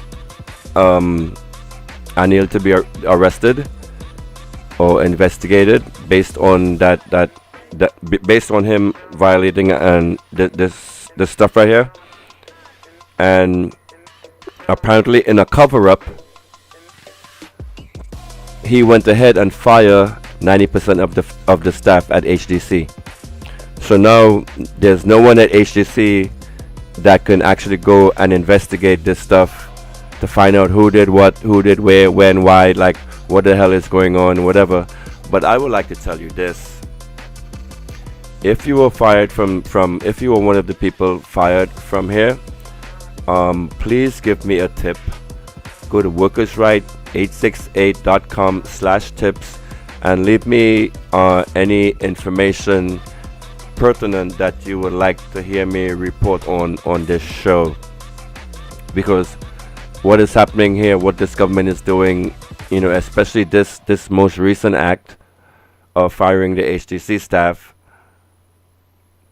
Don't you guys say cover up? Don't you feel a cover up here going on? I'm not even showing you the slide. Hold on. I'm talking about the freaking slide, but I'm not showing you.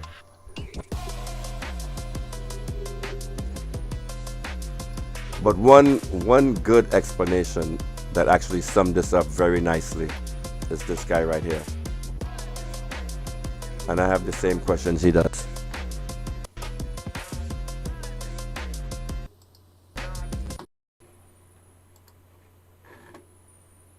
I'm going to take a very different angle here on the recent claims involving the Gonzalez family and the HDC units at Victoria Keys. I've reviewed all of the publicly available videos and publicly available documents, and from everything I've seen, I actually don't see a real issue here. The HDC units at Victoria Keys appear to have been put on the open market for sale at market value rates available for anyone to purchase. It appears that the Gonzalez family spent 4.9 million TT of their own money to purchase 3 units. A quick search on Google shows me that units at Victoria Keys are priced at a comparable rate.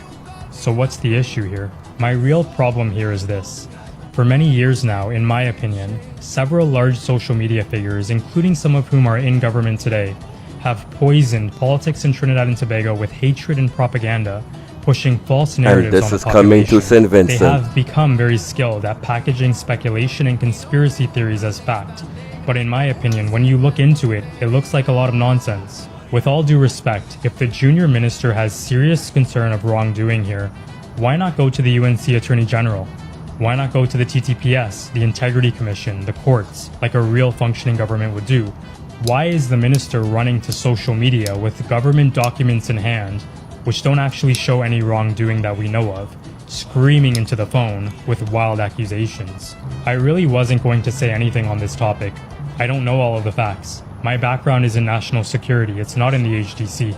But what pushed me to make this video is what I saw next, which I view as morally and ethically disgusting. The minister continued his rant online, calling out Gonzalez's wife and children, showing the home address, email address, phone number, and identification number of Gonzalez's young daughter in Trinidad. You have to imagine for any young woman, especially a woman living alone, that grave security risk, grave security violation, grave violation of their privacy and security, and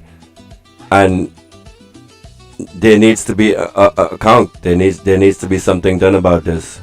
So now, because this family's security is now compromised, it is potentially foreseeable that the Trinidad and Tobago's government will now be responsible for finding housing, three apartments at a different location for this family, or to reimburse them their money, because now they can't live there anymore. That apartment is useless to them because they no longer have the shield of anonymity. So if someone wants to because of all this innuendo and nonsense that's going on, what if a crazy wanted to go do something to the Prime Minister and or his family or something? Now they know where to go. So the Trinidad and Tobago government come up with something, so you have to now be responsible for finding these people safe housing and reimbursing them for the money that they invested in our country, because one of the agents that you have in your government that you put out there went and did this. Now you have to be held responsible for their security considerations. They should technically have a security team assigned to them right now. Tobago government ministers calling out the wives and daughters of their political opponents. This is where politics in this country has reached. This is shameful and it's disgusting. In my opinion, some of these large social media figures have poisoned politics in Trinidad and Tobago and bring very hostile and dark energy. Did you hear what he just said? Some of these large social media figures have poisoned politics in Trinidad and Tobago. And this is now coming to you, St. Vincent. Don't be like us. Learn from our mistakes. Learn from me. Listen to me. Whatever team this party is coming over to support, you totally reject. Please, God.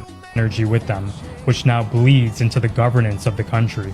Once you're sworn into office, you are no longer a political commentator. Correct. You are not a celebrity on a reality TV show. Correct. You're not an entertainer. Correct. You're not an opposition member.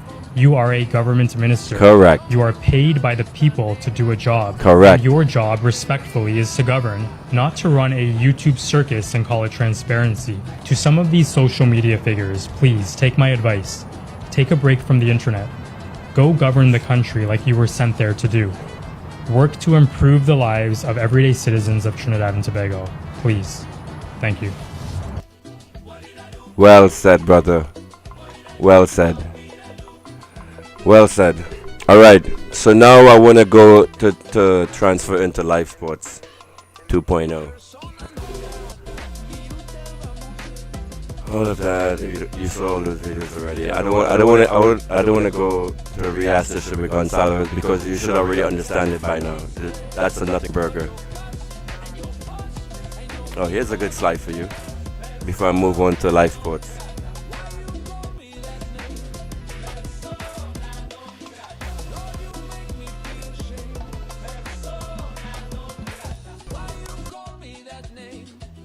Remember this girl? They're HDC workers. Felicia said the PNM would fire HDC workers. She helped the UNC win, and now the UNC fired you yesterday. Threatened over 500 jobs in HDC. That is how they take care of you. Brothers and sisters, there is sun on the horizon.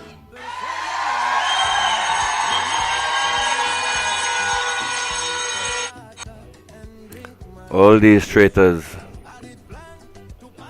All of these traitors.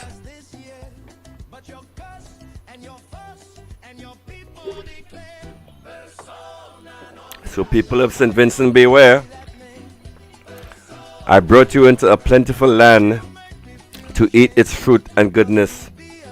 But when you entered, you defiled my land and made my heritage an abomination. Jeremiah 2:7. My people of St. Vincent, don't let this happen to your country. Right now, you have a respected leader in CARICOM. I don't know what the hell his politics are. I do not know. I do not care. All I do know is he is trying to protect. He is banding with CARICOM. He's been a stable force. He is a stable force. He's one of the people that's speaking out against this zone of peace, against this military aggression that we have in our waters. And St. Vincent is a country that is dependent on tourism. What is going to happen to the St. Vincent economy with all of these warships in our waters?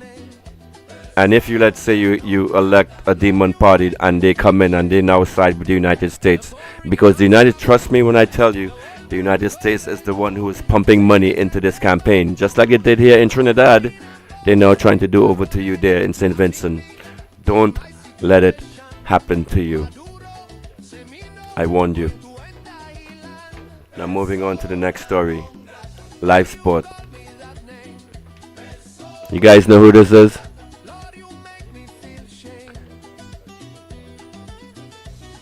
This lady here is a thief and a snitch. But she's snitching for the right reasons. She's snitching for the people of Trinidad and Tobago. She's snitching so that we can get some justice in this situation. Even though she stole $1 million from us, she turned state witness. Oh, and you know what? Before I get into this whole I'm a little unsure how to present this to you guys. Should I read the Express article first and then get into a video with Jack Warner in the past talking about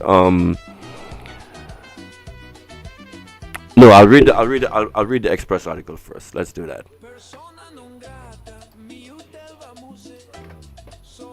Hang on.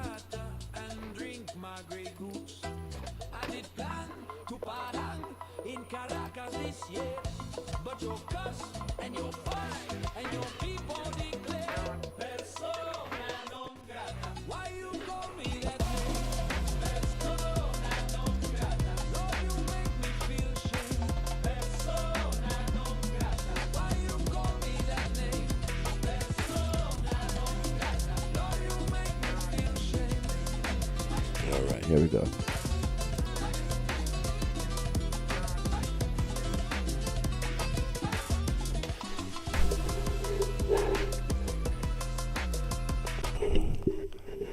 Yo, Express, whoever codes your web pages, fire them, because whoever did this web page has too many Google ads popping up on the page, and it's actually slowing it down and browsers.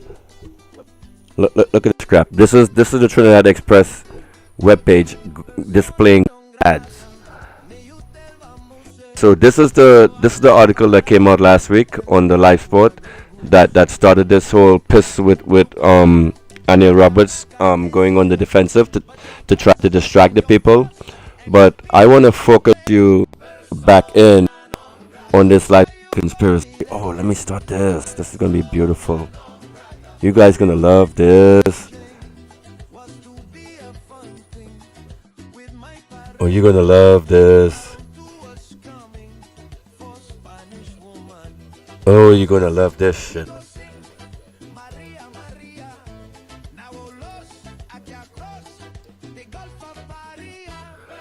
So I built a website for you guys. And this is, oh, I'm gonna get into that later. Let me go into AI, into Grok. All right, so this is Grok, and Grok is the artificial intelligence that's on Twitter. So here we go. I'll read this to you guys. So this is the command I sent into Grok. Here it is right here. I'm gonna read it for you guys.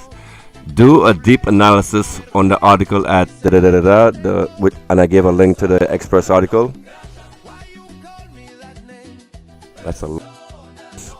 Use all available sources to identify the named persons in that article. See that?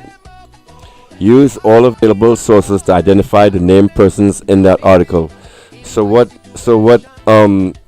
did I told the AI to go look at to go read the Express article, understand it, then go search all available sources that you know of, and come back and give me an approximate analysis or give me a positive analysis on who are these unnamed people in this article. Because the article that came out today with the 8 million Lifesport heist, while interesting, it named no names.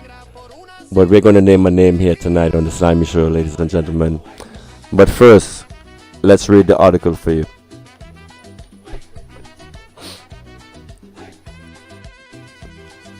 So Express, fix Google ads now. This actually is unacceptable. Express, please fix this. So inside the $8 million Lifesport heist, Ruth Marchand's witness statement details rigged bids, fake companies, and cash payouts, including $1 million for a wedding. And this $1 million for a wedding is who is what we use to identify who received that $1 million payout. And we're going to be calling names here, people. You ready for that? You already know who this shit is, man. Come on.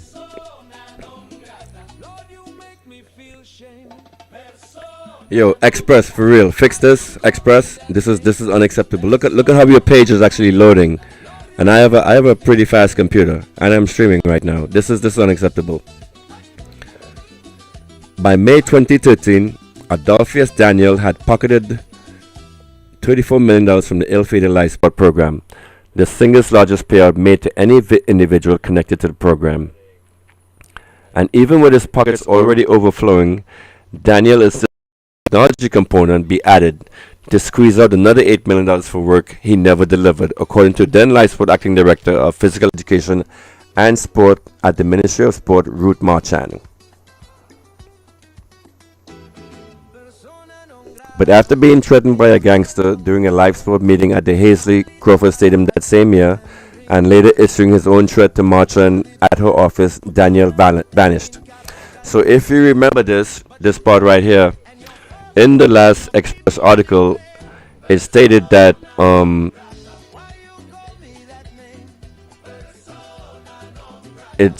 Daniel was confronted by someone from Rasta City, and the Rasta City person had slapped him up because he hadn't gotten his money.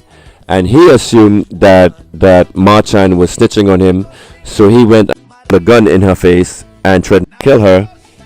And after he did that, he was never seen from again. Shortly after his disappearance, the Ministry of Finance approved the $8 million payment. With Daniel gone, Marchand admitted that Lifesports personnel devised a plan to split the funds, concealing the crime with the creation of falsified invoices.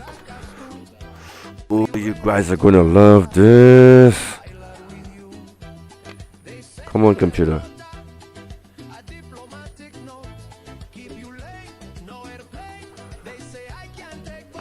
In a 65-page notarized statement given to officers of the TTP Crime Division in July 2013, obtained exclusively by TV6 and the Express, Marchand detailed how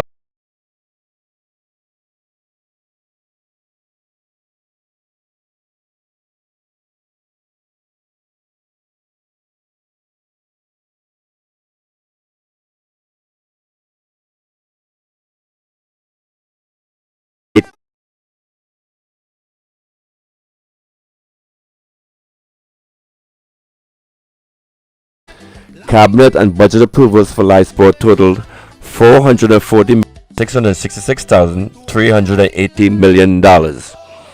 Part 2. And I want you guys to remember. Hold on.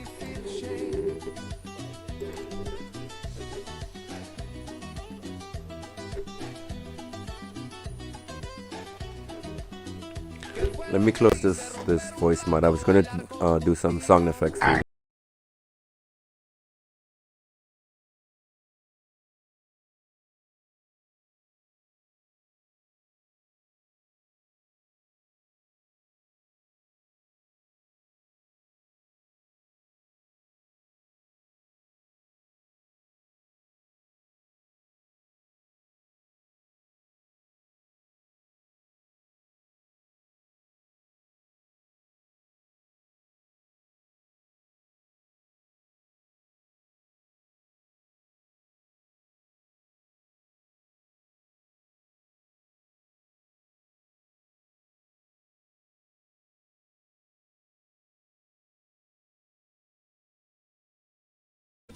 All right, tell you what. Let me ease down on the CPU process for a second.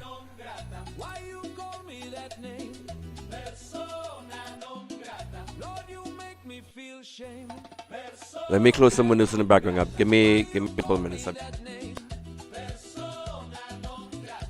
Google Apple shit.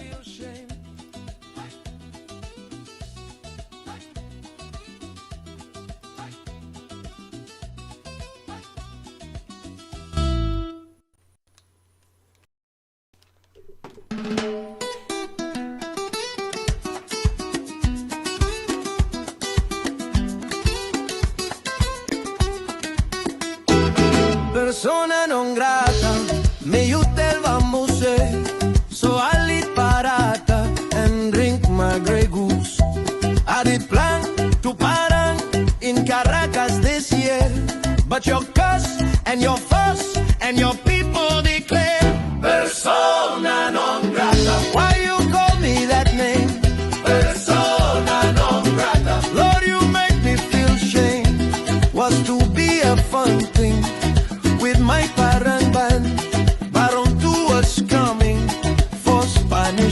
woman. Promising he go sing Maria, Maria. Now los aquí across the Gulf of Paria. Persona non grata. Why you call me that name? Persona non grata. Lord, you make me feel shame.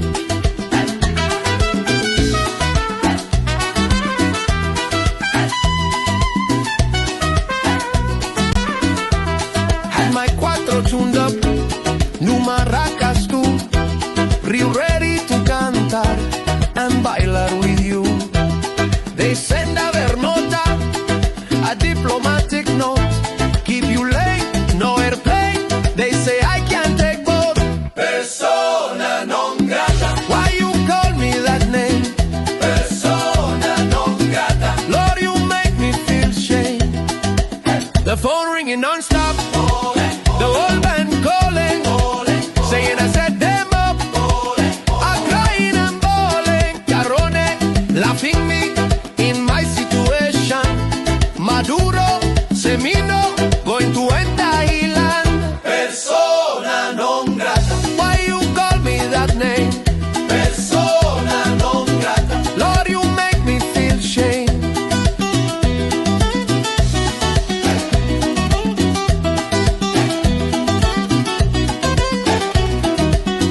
¿Qué fue lo que hice? Romper un plato, bailar con tu tía.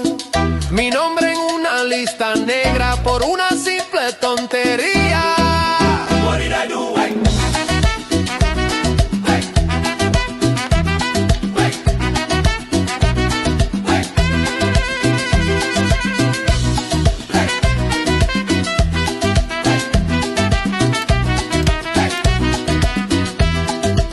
What did I do? What did I do? What did I do? What did I do?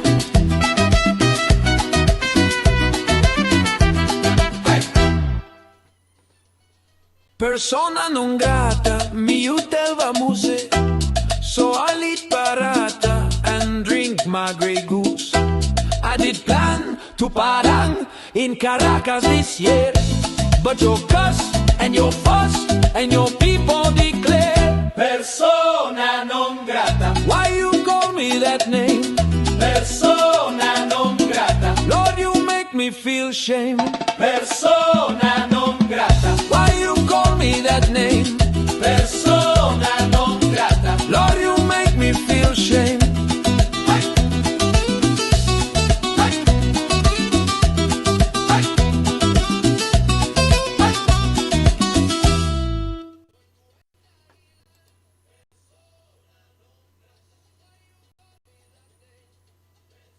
No, my computer's acting like shit. All right, I'm trying to live code a site for you as I do this crap.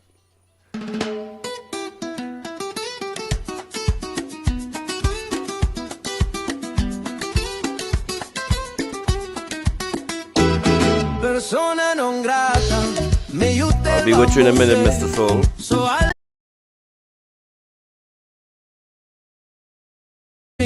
did plan to parang in Caracas. And we will be broadcasting the Rowley podcast. Tune in, will you? Why you call me that name? Subscribe, Mr. Feel shame was to be a fun with my parents. For Spanish woman, he go sing Maria, Maria. Now los aquí across the Gulf of Paria. Persona non grata. Why you call me that name? Lord, you make me feel shame.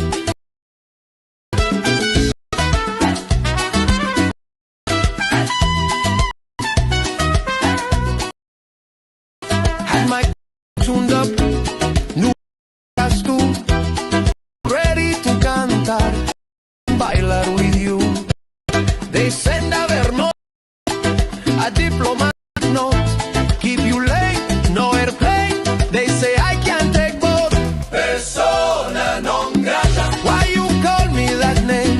Persona non grata. Lord, you make me feel sick. The phone call.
Feeling tonight, besides Caribbean Soul, how everybody else feeling? But your cuss and your why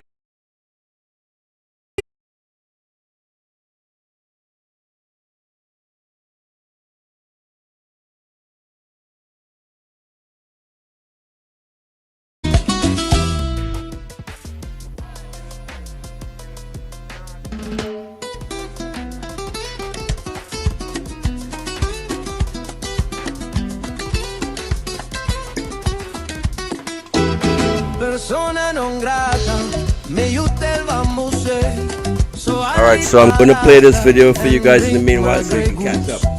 I did plan to paran in Caracas this year, but your cuss and your fuss and your fuss and your people declare persona non grata. Why you call me that name?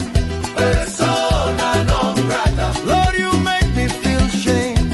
Was to be a fun thing with my parent band. Work. Baron two was coming for Spanish woman, promising he go sing Maria Maria. Now los aquí across the Gulf of Maria. Persona non grata. Why you call me that name? Persona non grata. Lord, you make me feel shame.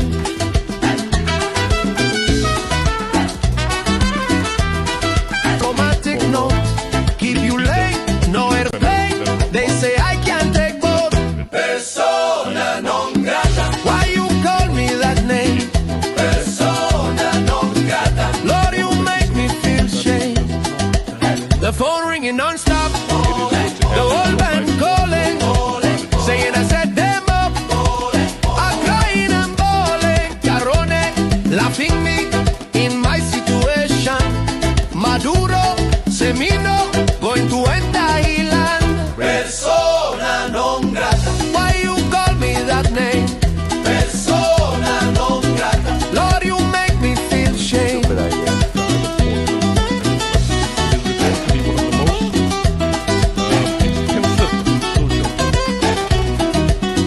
¿Qué fue lo que hice? Romper un plato, bailar con tu tía. Mi nombre en una lista negra por una simple tontería. What did I do?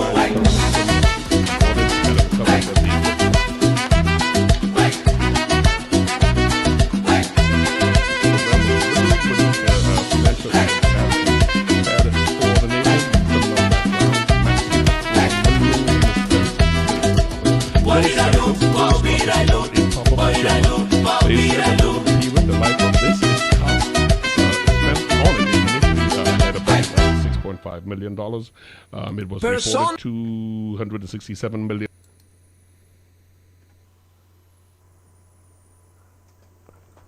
Chrome fucking sucks. And all of this is happening because of this freaking Express article in the background. It like freezes up the whole freaking computer.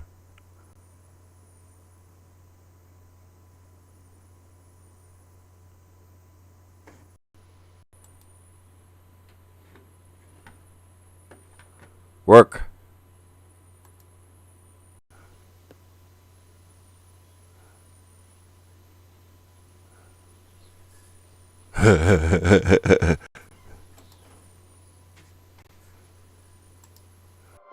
Oh, you son of a bitch. Alright, so the screen doesn't want to play? Okay. Plan B.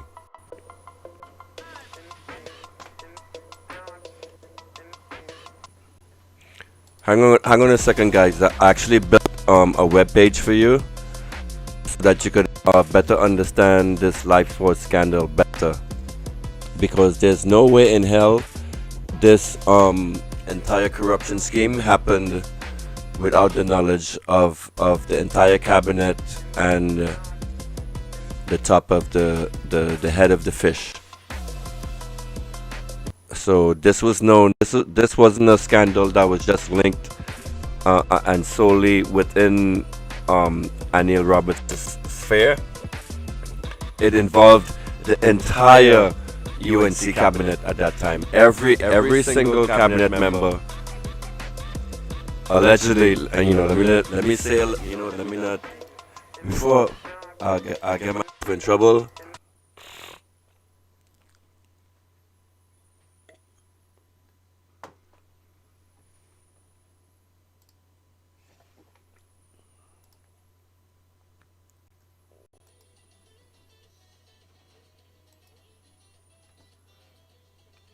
So look at the shit that this Express is doing.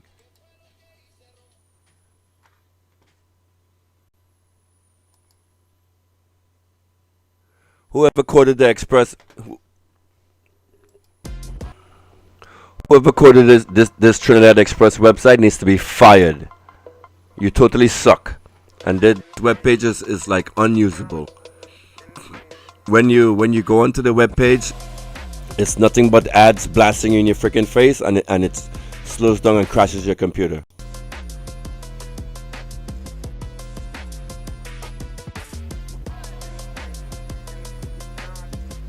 Damn, you coders suck.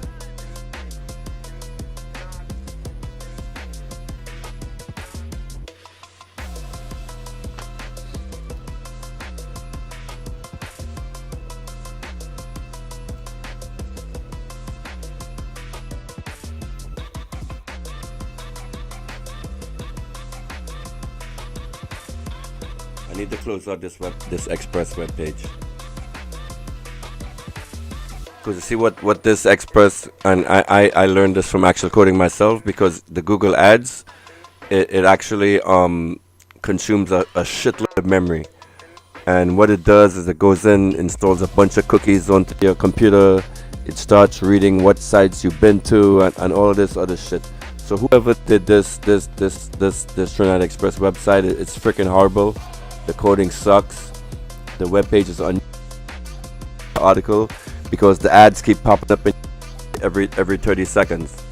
Whoever made this page should be fired. Why is my phone ringing? Hold on a second. Hello?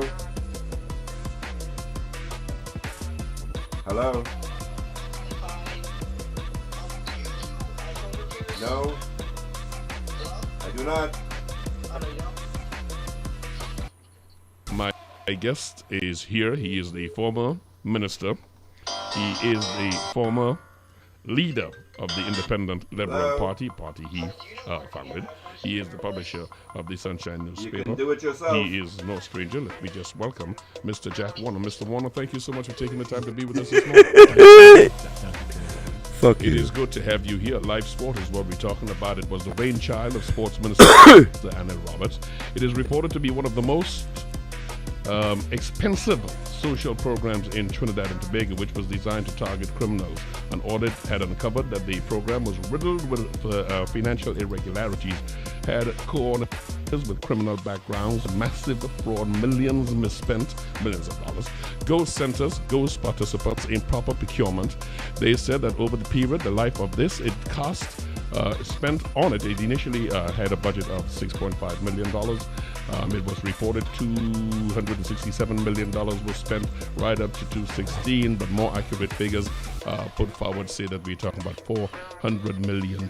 You were a part of the PP government. One of the areas I want to ask here is, how was this sort of situation allowed to go on? We had cases very clear where the misconduct was there. We also had, how could this report go to the parliament, Mr. Warner? How is the audio? Can you hear this guy? In the cabinet before it was taken to the parliament, and nobody said, no, you've got to stop. I know you did. I mean, just to be fair, the current leader of the ILP, Rika Ramjit, reminded everybody that back in 2014, long before the conclusion of the audit, you called the Lifesport audit a sham, and you said that persons were not given the opportunity to be interviewed, and that is a procedural misstep. You did say also it is not mere coincidence. And I stand by that up to today, Rennie. The fact is, this was a deliberate ploy which the Kamala Prasad Bisesa government imposed on the country and wanted to dismiss away $400 million. Let me just take you back for a few minutes. Please. A few years. In 2011, I was Minister of Works and Transport. Under me, you had an institution called PURE. And PURE is the organization responsible for government projects throughout the country. $500 million, $1 billion, they spend it. I was being pressured to get contractors to make donations to the party. And I refused. And the cabal got to the Prime Minister and decided to suspend PURE and to do an audit for 5 months by this very same Central Audit Committee. For 5 months, nothing happened in the Ministry of Works and Transport because they were auditing PURE. And the audit of PURE, if just for clarity or reiteration, the audit of PURE was prompted, you say, because the contractors were being asked to do a kickback, and that was not happening. That is correct, and I refuse. I refuse staunchly. And I want to say, when it came to cabinet, they said we want an audit. I said, go ahead. And this was led by the AG, Lamlogan, the other members of the cabal, and the Prime Minister. 5 months, nothing happened in the country. And this Central Audit Committee, for 5 months, did not ask the permanent secretary in the Ministry of Works and Transport a single question. One of the best PSAs this country has ever seen. Not a single question. Never asked me a single question. So when it came to cabinet, I said, look, this is a farce. How could this be an audit when no questions, no interview of any kind were asked of me or of the permanent secretary? I repeat, the best, one of the best we ever had in this country. And they said, well, listen, you won't take it further, but we shall reopen PURE. But of course, watch yourself. That is all.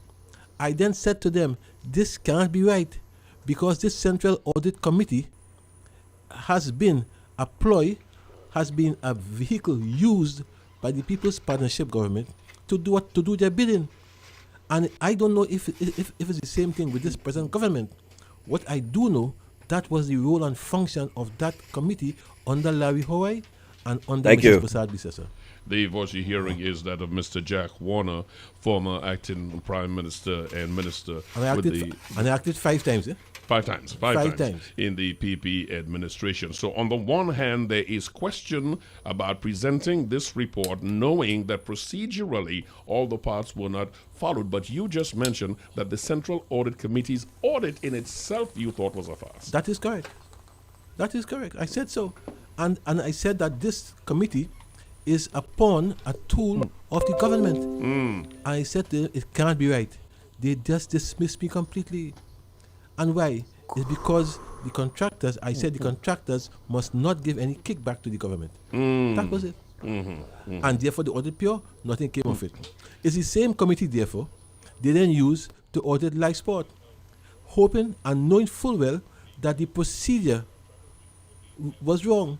Bringing it to Parliament to fool the nation, and hoping that by this time, this would have gone the way it has gone. Now, what is even, for me, even laughable is the fact that this was a matter brought to the court by the PS and Ashwin Creed, not Anil Roberts. But the guy who's blowing his trumpet throughout the country is Anil Roberts. Did you hear that? He never brought it before the court, was Ashwin Creed. And your lawyer friend who left here a while ago, he is correct. What this has done, simply said, is that the procedure was wrong, but the merits of the case still stand. The merits still stand. You were saying that the leader of the... Listen, understand what he just said. The statement in Parliament. Yes. If you don't understand it, just rewind it and listen to it again. Listen to what he just said. That is, I say so. And Thwarting justice. And I know there are plenty of lawyers who, of course, who who can be used conveniently, and therefore I am open to be sued on that. But I say so deliberately. It was a cover-up. And when this full thing is exposed, Rennie, let me talk very slowly. When this full thing is exposed and ventilated, you will see many other persons and ministers involved in life sport than meet the eye at this point in time. So why haven't we seen that?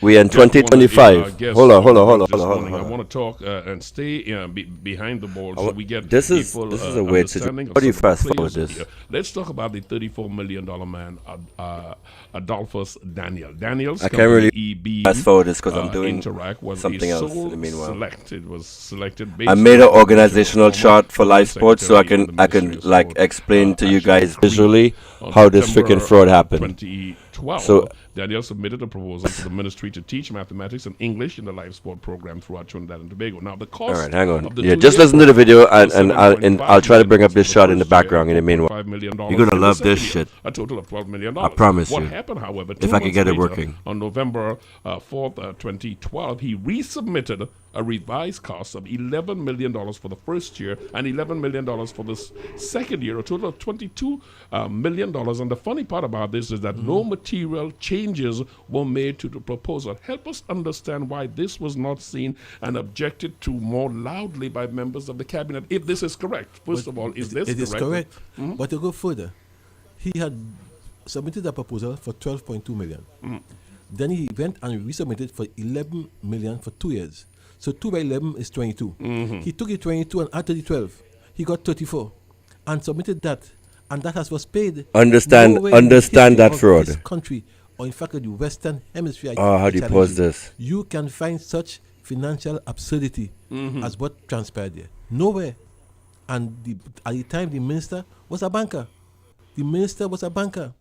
And this was allowed to take place in the cabinet. I say again to you, Rennie, when this has been ventilated, you will see many more players who in the cabinet who were involved in this matter. For those who are not familiar with this, understand that the reason we are going to spend the time on this is a former acting prime minister 5 times, the founder of the party and former leader of the ILP.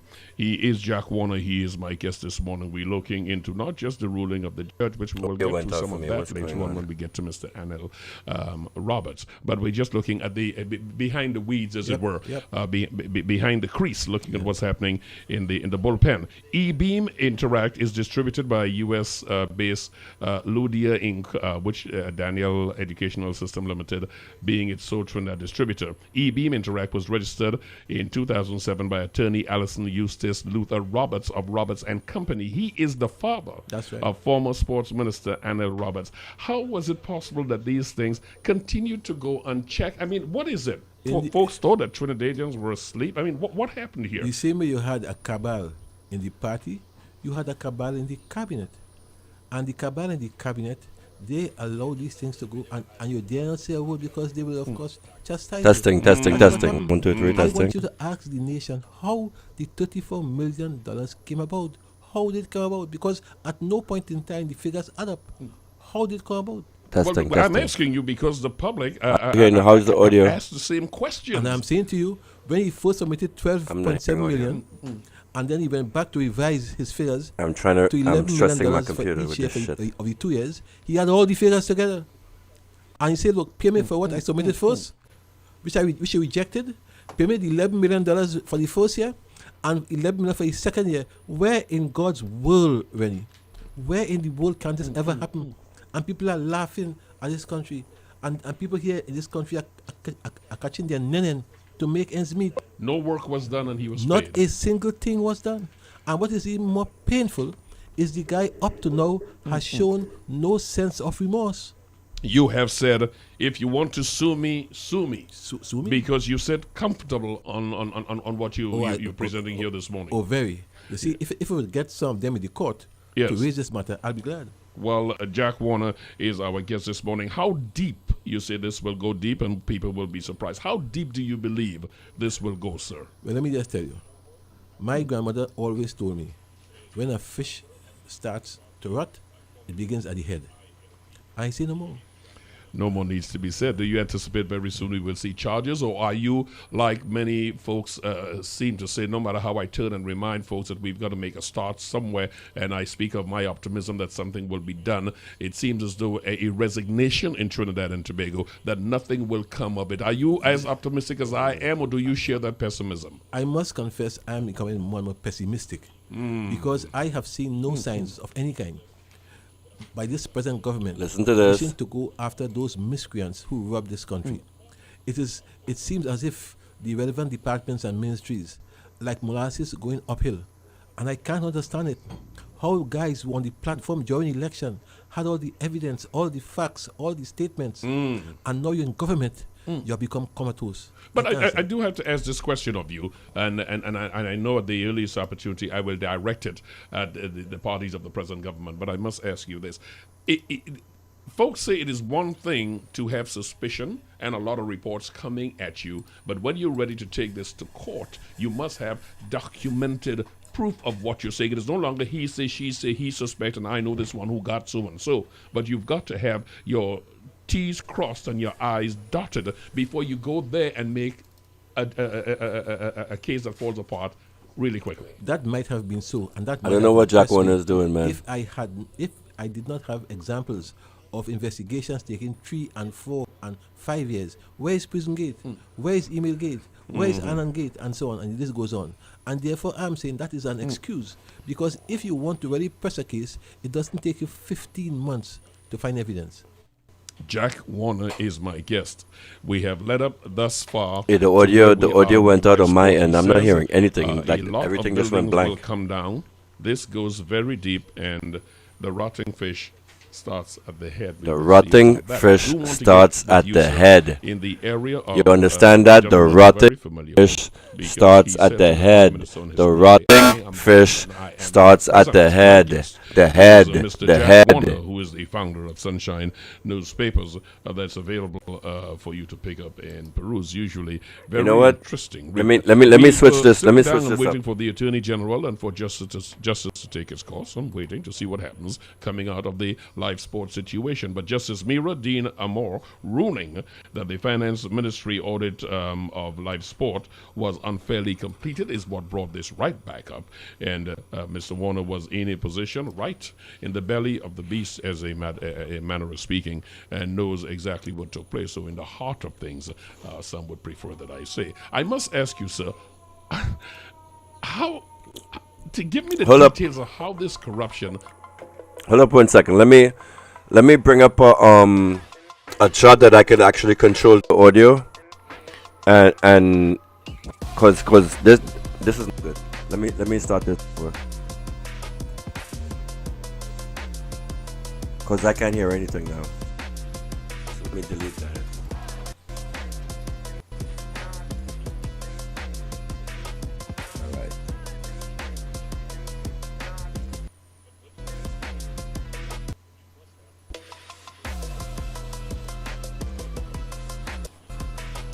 Let's start over.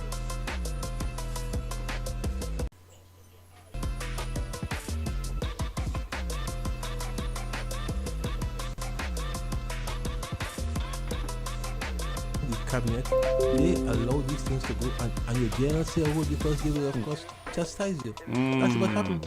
I want you to ask the nation how the $34 million came about. How did it come about? Because at no point in time the figures add up. How did it come about? Well, I'm asking you because the public have asked the same question. And I'm saying to you, when he first submitted 12.7 million, and then he went back to revise his figures to $11 million for each year of the 2 years, he had all the figures together. And he said, look, pay me for what I submitted first, which he rejected. Pay me the $11 million for the first year, and $11 million for the second year. Where in God's world, Rennie? Where in the world can this ever happen?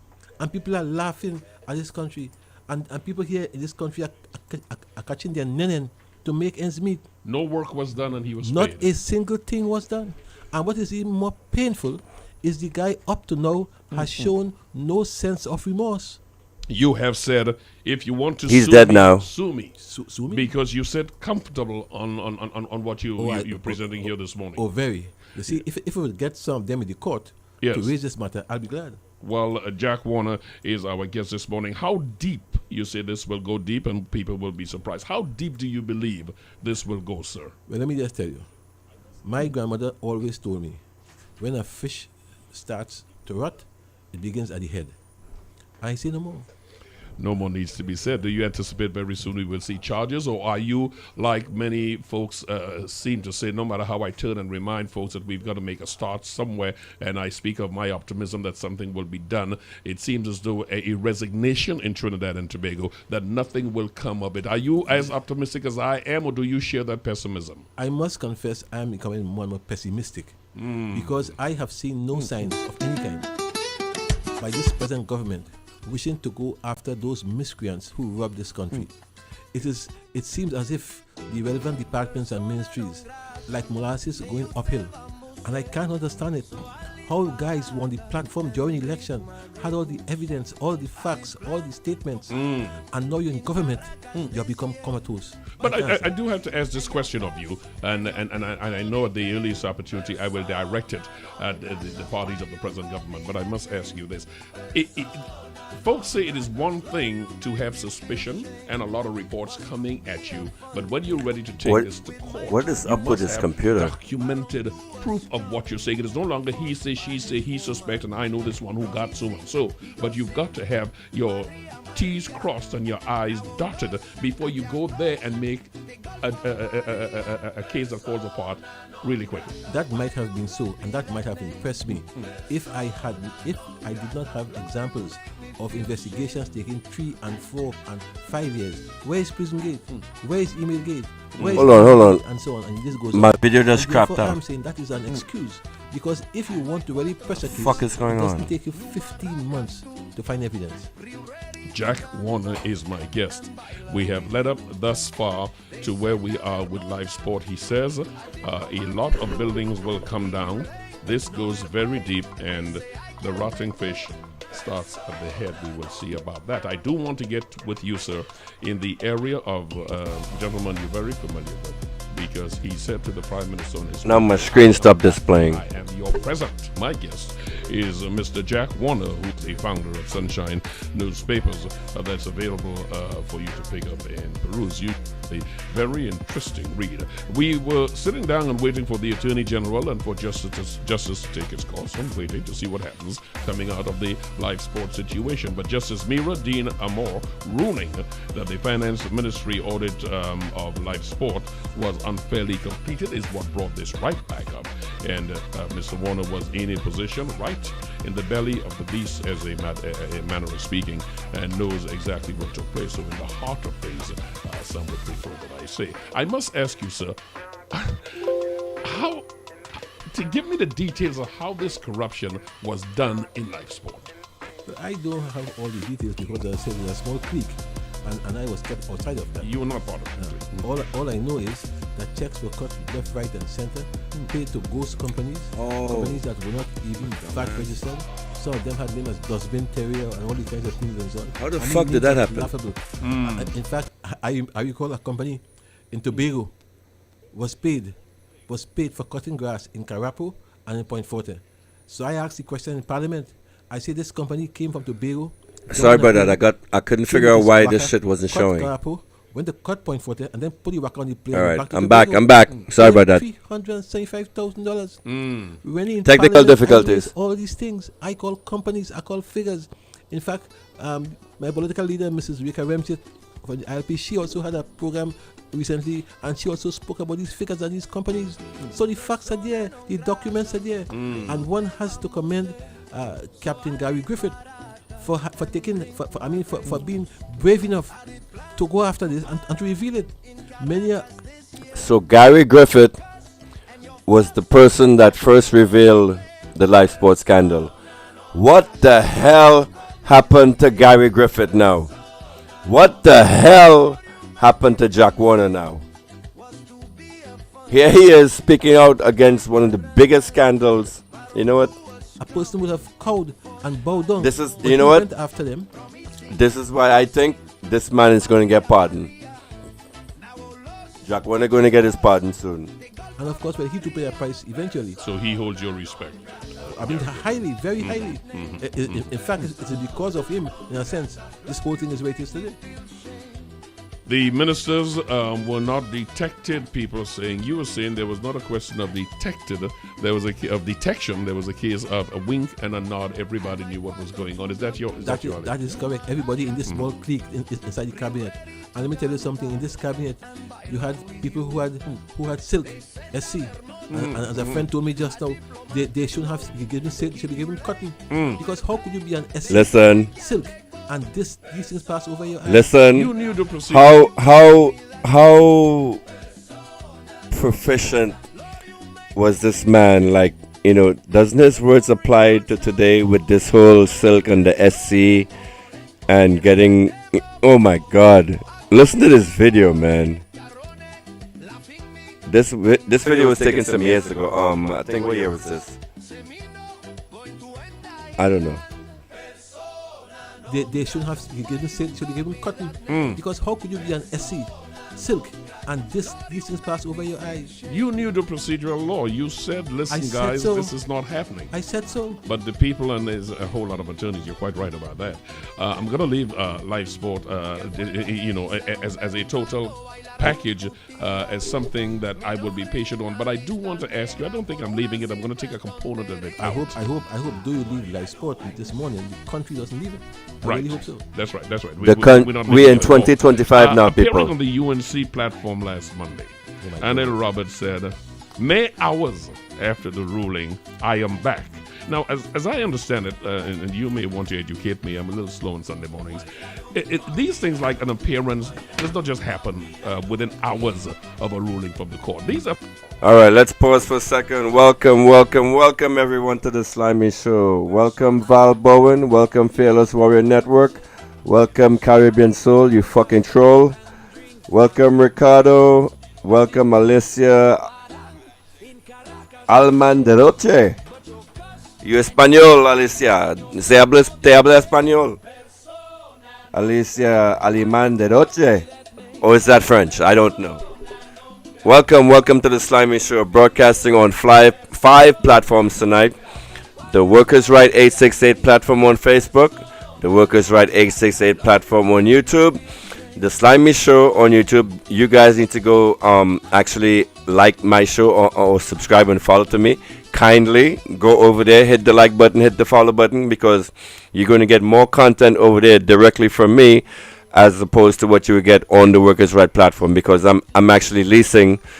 You know what? Let me not say that. We're partnered with the Workers' Right 868 platform, but the premium content will be on the Slimy Show.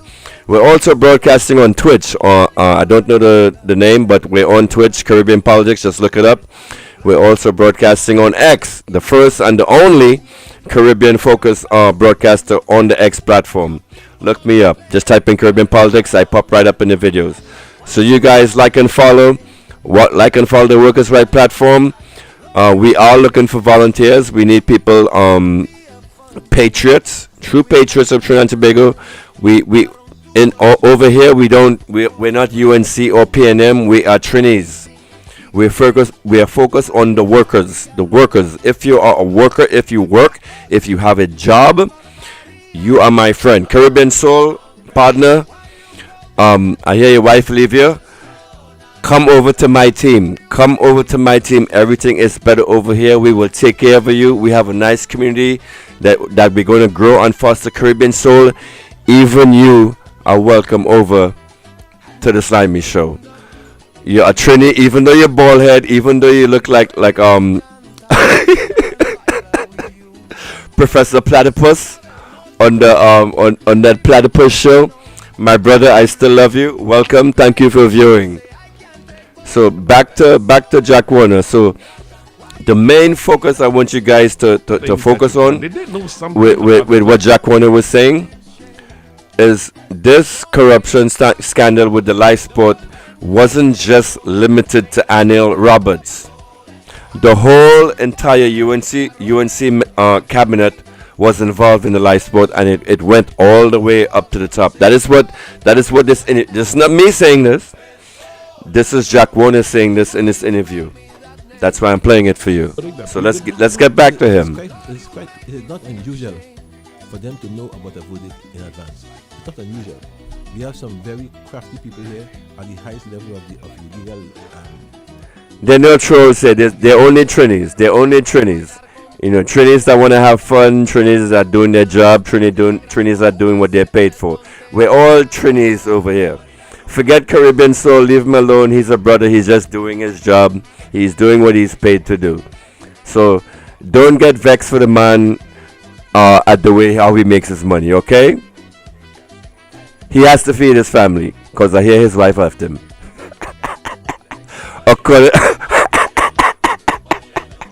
According to Fearless. This is not me saying this. This is just a legend, okay? Anyway, back to Jack Warner. So this was an interview conducted years ago when Jack Warner was on the right side, on the good side. I don't know what happened to Jack Warner these days, but anyway, maybe he's getting old and he's tired of fighting. He's tired of seeing evil winning, like kind of like Eric Williams. Because this is the issue that Eric Williams faced when he was the leader of the country. He could not control the members in his government. And after the 1972 protests, he just literally gave up and let those corrupt individuals just do what they want. So he had a good vision, Eric Williams, but he let the people around him corrupt him. The difference between that and this party now is the actual fish is rotten at the top. So this Lifesports scandal, when it was eventually exposed by Gary Griffith, the fall guy had to be Anil, right? So Anil takes the heat. Anil takes the blame for everybody, whatever. As you're saying, nothing can touch Anil. He can go crash his car and kill citizens, and nothing happened of that. But yet still, this man is in our faces every day, being paraded around. I told you guys about the value of compromised politicians earlier, right? Go back and rewind and listen to that if you didn't hear it before. And they can know about it. And therefore, I'm not surprised that many hours after he appeared.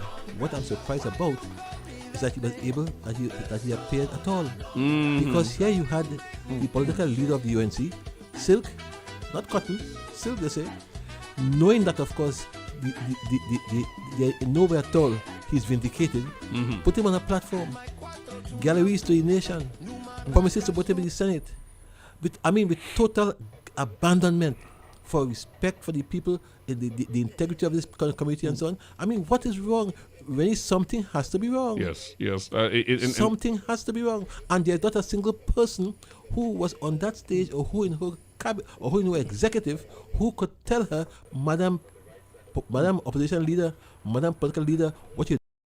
Well, one of the things that I find really amazing, the former Minister of Finance in the PP government, Caroni East, Representative Bo Tiwari, calls it ill-advised and precipitous.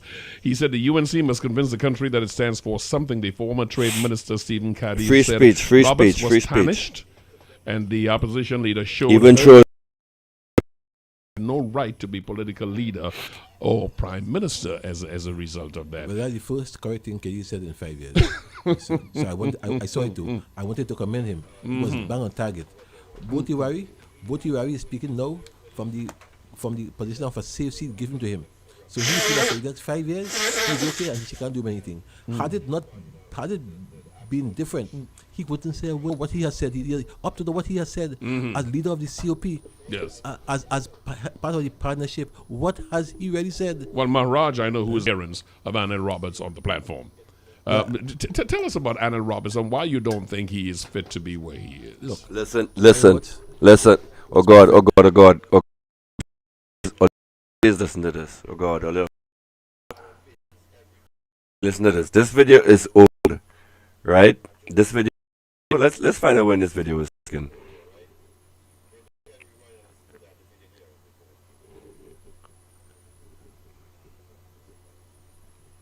Come on, load up. What I need, you know what? I think I'll bump up my internet speed. I need gigabit speed, man. This is unacceptable. Holy shit. This video 9 years ago? Are you shitting me right now? God. So, oh my God.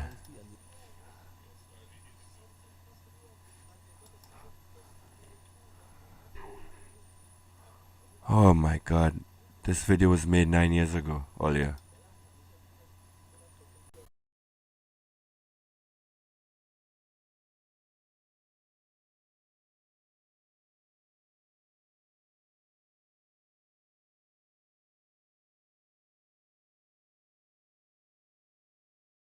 I get by the court, but he was not cleared in the slime. Okay, so we are going to dig into this whole Lifesports scandal, and if you are inside, if you have tips, go to the Workers Right 868 website, workersright868.com/tips. Send me any tips, any old tips, or any points you would like me to consider with this whole Lifesports thing. I got a few today. I actually have some names to call. God, where's my organizational chart? I'll present that all for you after this video. So it's going to be long. So like I said, get your popcorn, get your drink, sit down, relax. You know, my voice will actually put you to sleep. So put me on your TV. Just sit back and learn and absorb this information. What we have here. Because we're going to go through again this whole life sport thing. We're going to go through Arnold Roberts. We're going to go through his public life. We're going to go where it is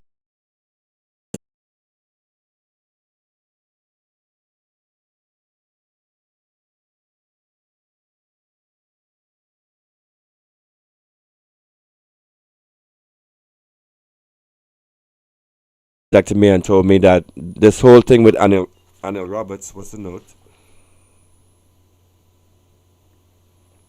It was a guy that worked at one of the corporations. Excuse me. Yes, let's say it. He killed in through the actions of Anil Roberts. One of our citizens' lives was taken away in that car accident. So it's legitimate to say he killed him in that car accident. So it's legitimate to say he killed him, right? Because whatever. Blah, blah, blah. And no one has heard anything about that accident investigation since it happened. So is Mr. Arnold Roberts Mr. Untouchable? Why does he get to do all of this stuff? Where's the notes that I took? Someone gave me a tip. I can't find it. But from what I heard, it is alleged people that he ran a light, got into this accident, killed someone like a regular citizen. And the family of the citizen is looking for justice, but they can't find justice because they're just a regular man.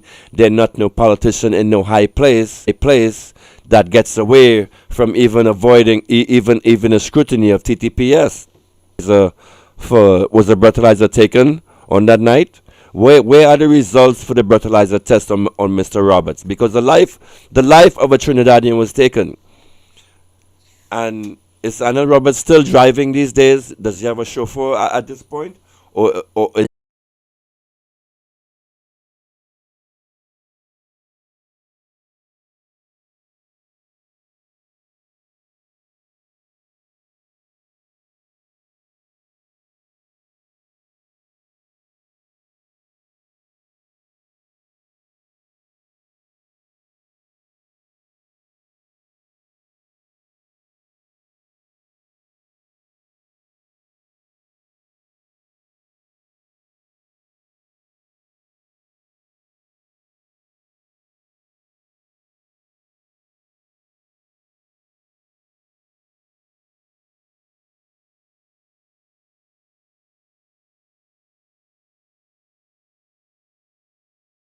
Justin Eustace Luther Roberts is?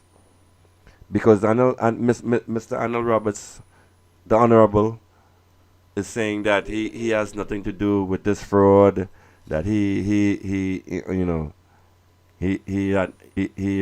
didn't know what was going on, and he had nothing to do with it, and the court cleared him.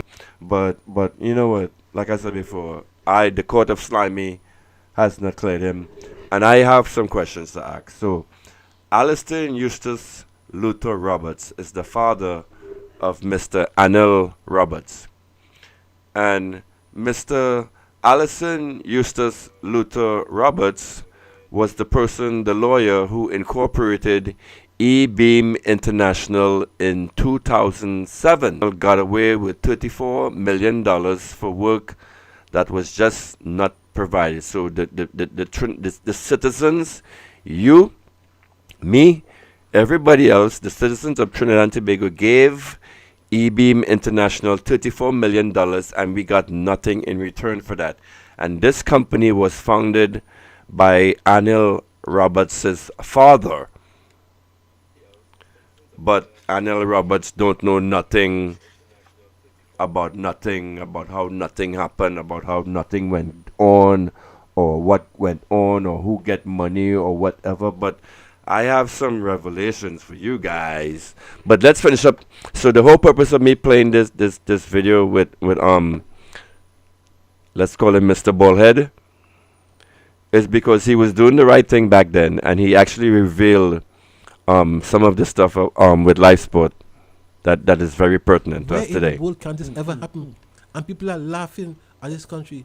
And people here in this country are catching their What was the corruption index? No work was done and he was not paid. a single Of Trinidad thing when done. this was happening. And what is even more painful is the guy up to now has shown no sense of remorse. No remorse. You have said, if you want to sue me, sue me. Sue me? Because you said comfortable on what you're presenting here this morning. Oh, very. You see, if Mr. Jack Warner, if anybody sues me, please contact me.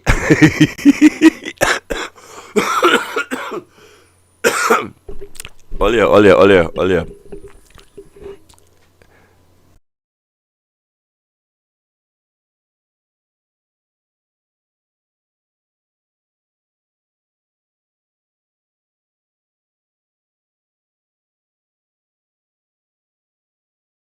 Don't come for me. Don't sue me. get please them in the court to raise this matter, I'll be glad. Well, Jack Warner is our guest this morning. Or if you do choose to sue me, Jack Warner, please get in contact with me. Go to workersright868.com/tips. Give me some tips on how to beat this case. Thank you. When a fish starts to rot, it begins at the head. You hear that? No more needs to be said. Do you anticipate very soon? Well, Jack Warner is our guest this morning. How deep, you say this will go deep and people will be surprised. How deep do you believe this will go, sir? Well, let me just tell you. My grandmother always told me, when a fish starts to rot, it begins at the head. No more needs. Did Jack Warner just implicate Kamla Prasad Besessa in the Lifesports scandal? Dun dun dun. Where's my sound effects? Actually, I closed down all my sound effects as my computer was acting up. I'll get it for you next time, guys, in the edit. To be said, do you anticipate very soon we will see charges, or are you, like many folks seem to say, no matter how I turn and remind folks that we've got to make a start somewhere, and I speak of my optimism that something will be done, it seems as though a resignation in Trinidad and Tobago, that nothing will come of it. Are you as optimistic as I am, or do you share that pessimism? I must confess, 9 years later, I'm a little pessimistic right now. I've seen no signs of any kind by this present government wishing to go after those miscreants who robbed this country. It seems as if the relevant departments and ministries. I know the witness didn't just appear out of nowhere. The witness came wrong since 2013. Had all the evidence, all the facts, all the statements, and now you're in government, you have become comatose. But I do have to ask this question of you, and I know at the earliest opportunity I will direct it at the parties of the present government, but I must ask you this. Folks say it is one thing to have suspicion and a lot of reports coming at you, but when you're ready to take this to court, you must have documented proof of what you're saying. It is no longer he say, she say, he suspect, and I know this one who got so and so, but you've got to have your T's crossed and your I's dotted before you go there and make a case that falls apart really quickly. That might have been so, and that might have impressed me if I did not have examples of investigations taking 3 and 4 and 5 years. Where is Prison Gate? Where is Email Gate? Where is Annan Gate? And so on, and this goes on. And therefore, I'm saying that is an excuse, because if you want to really press a case, it doesn't take you 15 months to find evidence. Jack Warner is my guest. We have led up thus far to where we are with live sport. He says a lot of buildings will come down. This goes very deep, and the rotting fish starts at the head. We will see about that. I do want to get with you, sir, in the area of a gentleman you're very familiar with, because he said to the Prime Minister on his birthday, I am back and I am your present. My guest is Mr. Jack Warner, who is the founder of Sunshine Newspapers. That's available for you to pick up and peruse. Usually very interesting read. We were sitting down and waiting for the Attorney General and for Justice to take his course, and waiting to see what happens coming out of the live sports situation. But Justice Mira Dean Amor ruling that the Finance Ministry audit of live sport was unfairly completed is what brought this right back up. And Mr. Warner was in a position right in the belly of the beast, as a manner of speaking, and knows exactly what took place. So in the heart of things, some would prefer that I say. I must ask you, sir, to give me the details of how this corruption was done in live sport. I don't have all the details, because I said it's a small clique, and I was kept outside of that. You were not part of it. No. All I know is that checks were cut left, right, and center, paid to ghost companies that were not even VAT registered. Some of them had names as Dustbin Terrier and all these kinds of things and so on. I mean, names that are laughable. In fact, I recall a company in Tobago was paid for cutting grass in Carapo and in Point Fortin. So I asked the question in Parliament. I said this company came from Tobago, jumped on a plane, came with his whacker, cut Carapo, cut Point Fortin, and then put the whacker on the plane and went back to Tobago. Paid them $375,000. When in Parliament, I raised all these things. I call companies, I call figures. All right, I'm back. My political leader, Mrs. Rika Remchit, from the ILP, she also had a program recently, and she also spoke about these figures and these companies. So the facts are there, the documents are there, and one has to commend Captain Gary Griffith for being brave enough to go after this and to reveal it. Many a person would have cowed and bowed down, but he went after them, and of course, he to pay a price eventually. So he holds your respect. Highly, very highly. In fact, it's because of him, in a sense, this whole thing is where it is today. The ministers were not detected. People saying, you were saying there was not a question of detected. There was of detection. There was a case of a wink and a nod. Everybody knew what was going on. That is correct. You hear that? Small clique inside the cabinet. Everybody knew what was going on. You had people who had silk. So this live sports scandal is not just limited to Anil Roberts. Everybody knew what was going on. Everybody was getting paid. You knew the procedural law. You said, listen, guys, this is not happening. I said so. But the people, and there's a whole lot of attorneys, you're quite right about that. I'm going to leave live sport, as a total package, as something that I will be patient on. But I do want to ask you, I don't think I'm leaving it. I'm going to take a component of it out. I hope do you leave live sport this morning, the country doesn't leave it. I really hope so. That's right. The country left it. We're not leaving it at all. Appearing on the UNC platform last Monday, Anil Roberts said, May hours after the ruling, I am back. Now, as I understand it, and you may want to educate me, I'm a little slow on Sunday mornings. These things like an appearance does not just happen within hours of a ruling from the court. These are things that you plan. Did they know something about the verdict that we did not know? It's quite Trinidad is ultimately corrupt. In advance. It's not unusual. We have some very crafty people here at the highest level of the legal bar, so to speak, and they can know about it. And therefore, I'm not surprised that mere hours after he appeared. What I'm surprised about is that he was able, that he appeared at all. Because here you had the political leader of the UNC, Silk, not Cotton, Silk they say, knowing that of course he's saying that, not me. He's vindicated, put him on a platform, galleries to the nation, promises to go to the Senate.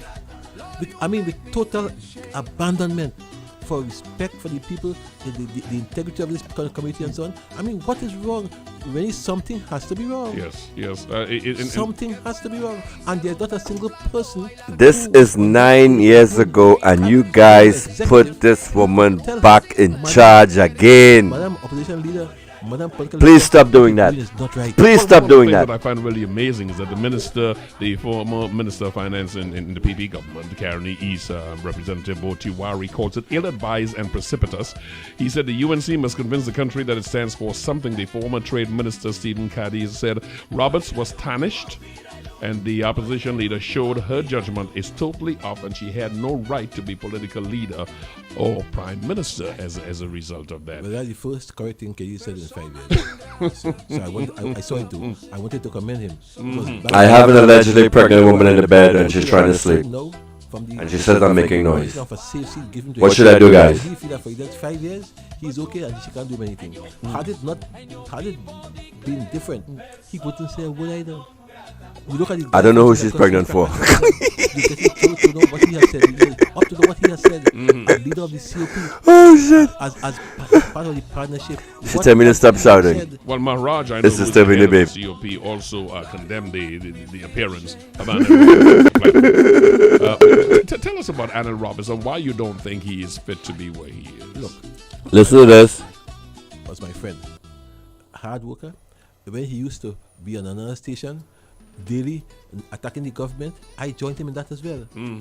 But I never thought that the very same thing that he attacked, the very same level of dishonesty and lack of integrity in the government that he attacked, I never thought that one day he would have found himself subsumed in that. And I'm saying, therefore, that until that perception is removed, right, until you have proven yourself, you stay quiet. Everyone is still innocent until proven guilty. Stay quiet. But until such a time, stay quiet and let the law take its course. Yes. You don't come out and behave and you are going after Rowley and the PNM and I mean you behaving as if of course you have won the matter. You haven't won it. You have not won the matter. And that seems to have been, even before I returned to Trinidad, looking in, that seems to be the modus operandi. Understand that. Trump-like, that folks are saying what you're getting when you hear the toilet flush is water from Wassa and not from the toilet. They always try to tell you what you're getting is different from what you know you're getting. That is correct. That is very correct. Very correct. And I don't know how much lower can politics in this country go. I really don't know. A lot of folks are kind of wholesome optimism that Jack went there. These corrupt practices, these alleged corrupt practices, the misdeeds that they have seen will come to before a court at some point. How optimistic are you about that? In general, the Lifesport included, but many others. I think Lifesport may come. I don't think many others will. I think these guys are laughing all the way to the bank. I think they believe that they have tricked the nation, they have caught us. I believe that some people are saying, rightly or wrongly, that the PM government is saying it's their time now, and therefore it's a tit for tat situation. I look on and wait and see. Well, move along and talk on the street is very easy. So, sure. You know, we take that with a grain of salt. I want to take you to one of the ministries that you led, which is Works. Yes. There's the feeling that a lot of corruption happened, and we are still paying for, and folks are not called to account for the corruption in Wassa itself. Speak to that, if you will, sir. About a lot of contracts being issued, a lot of favored contractees, and they were always there to get paid first. Some of the allegations being made. Wassa has been corrupt from inception. And this is not any enlightening news to anybody. And successive ministers are aware of it, and they added to it. And therefore, what Wassa is today, merged as today, is what has been happening over the years. And therefore, what I'm saying is, you reap what this is 9 years ago, guys. This video was taken 9 years ago. At one point in time, Wassa had sent home 4,700 workers, or thereabouts. Wassa gave about 700 VSEP and sent them home. It's a studio. Less than 1 year later. You hear her yelling at me in the background, Alicia? What are you saying? Yo, pregnant women are the fucking worst, yo. People tell you I'm about to tell her to go home. But Mr. Warner, how did you fight against that? What initiated you in I'm live, your nigga. tenure there to reverse that course of quote-unquote corruption? Wasa never came under me as minister. I'm Minister of Works and Transport. It came under public utilities. Alicia Alman de Roche. I did it in Spanish before. But I'm saying It's France, le français. Knew of Wasa, then everyone knew. And therefore it was no secret. And therefore it's not I had to do. It was public knowledge. Wasa, like so many others, it was public knowledge.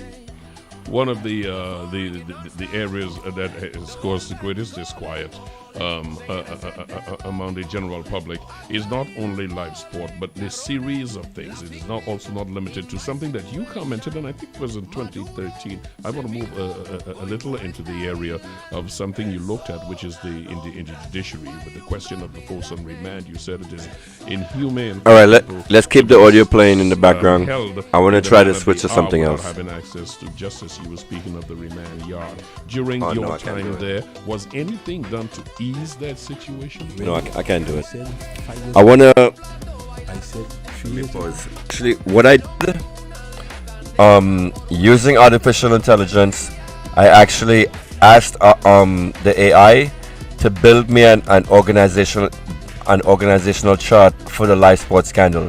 You know, like when you go in those detective movies, you would see like a head at the top, and then you would see like strings to different people or whatever. So and then he had let me show this to you actually.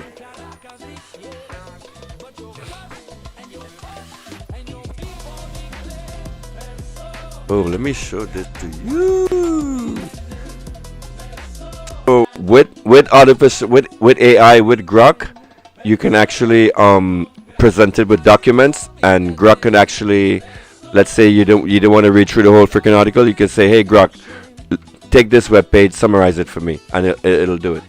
So I asked Grok, and this is the artificial intelligence, not me, right? Should I do this now? Do a deep analysis on the article at so-and-so Trinidad Express. Use all available sources to identify the person's name in that article. And Grok came back with 2 names for me. Stay tuned for those names. Like and subscribe. Let's continue with the video with let's hope I didn't skip past it.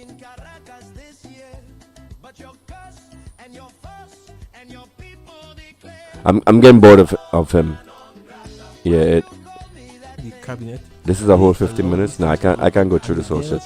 So let me just summarize everything in this video with Mr. Warner. He basically said Kamala Prasad Bissessa knew about the Lifesports scandal, and everybody, her entire cabinet, all of the ministers in her cabinet knew about the Lifesports scandal, and they were all involved. They were all complicit. And Anil Roberts is the fall guy, because all of this money was funneled through his ministry. He is the fall guy for right now, while everybody gets off the hook.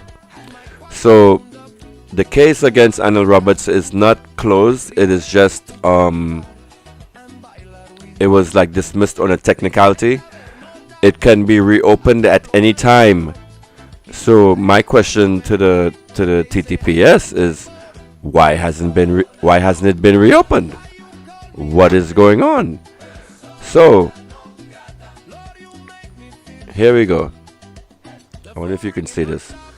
So the way the Lifesports scandal went, the organizational chart, it went from the cabinet to the ministry to the Lifesport committee, the Sport TT, and then from there distributed to the centers.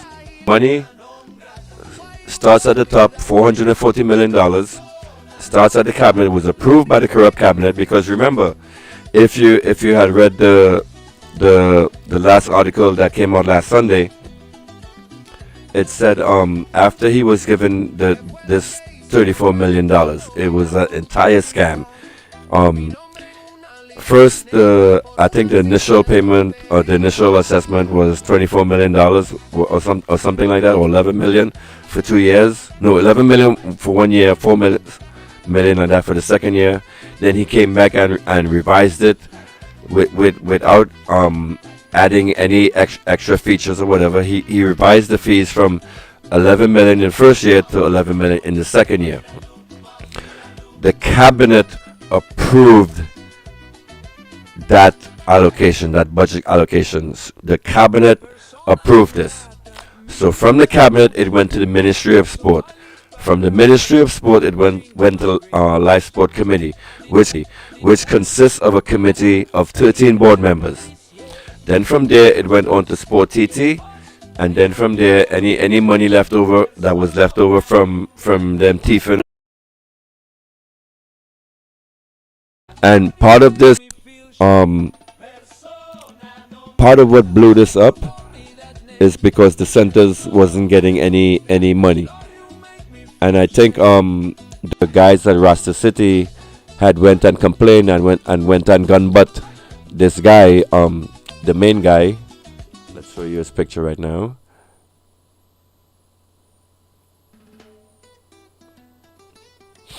Because they were worried about the money that was not coming to them. So Rasta City, they had a some kind of meeting in the stadium.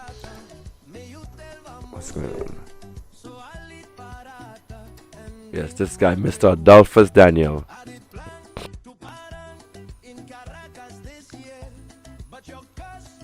So Adolphus got gunbutt by someone from Rasta City because they wanted to know why we're not getting our money.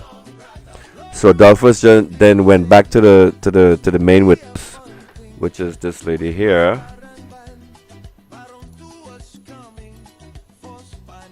What is her name? Frick, I forget. Let's go back. You know what? Let's actually read the article that came out in the Express today, because I'm getting kind of like loose on the facts a little bit.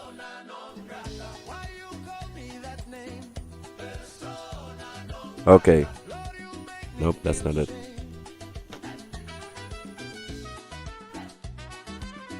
This Express article.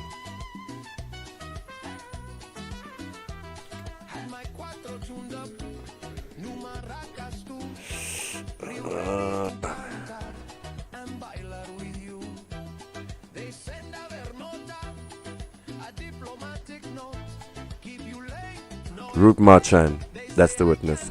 I gotta write that. Let me write that down on a slide.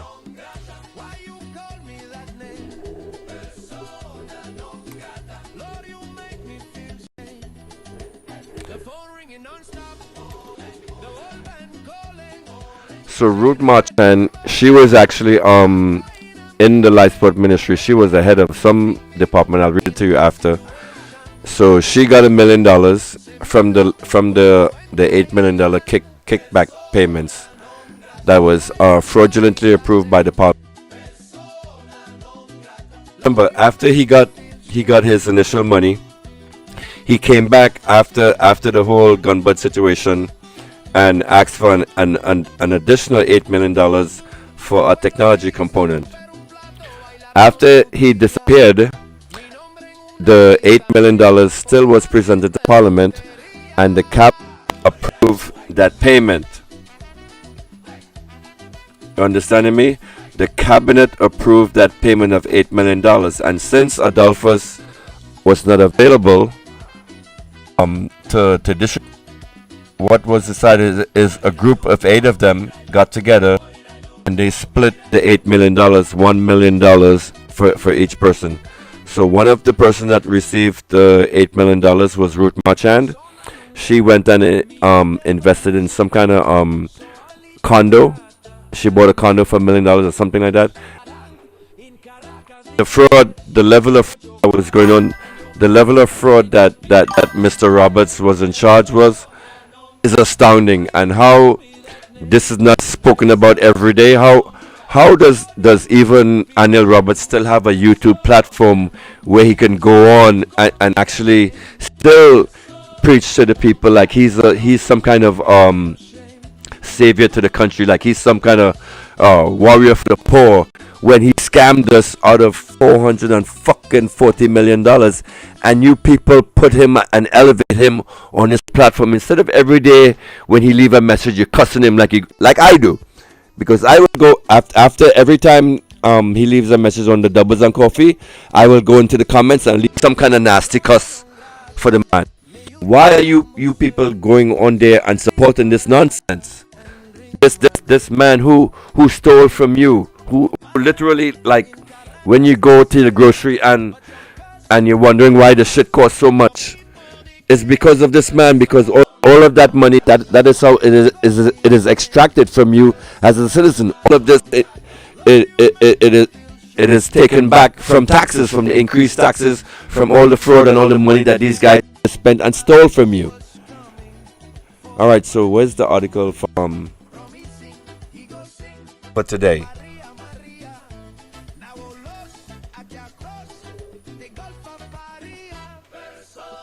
Hold on. I'm going to read the article that the Express did for today. I have to find it.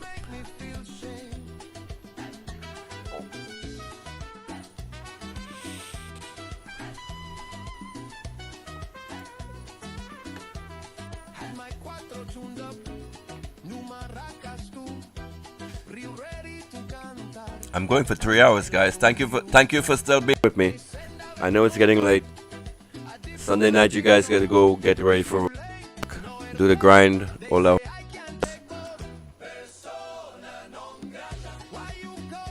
Thank you for being here. Like and subscribe. Share it with friends. Share this to the Vinci friend, because this live stream tonight was mostly focused on the Vincentians, my brothers over there in St Vincent.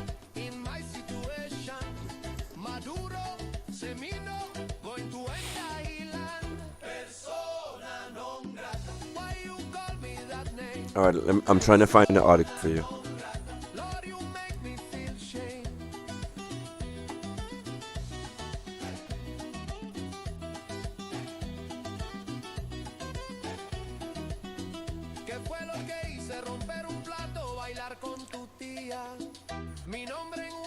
Not displaying. God bless you.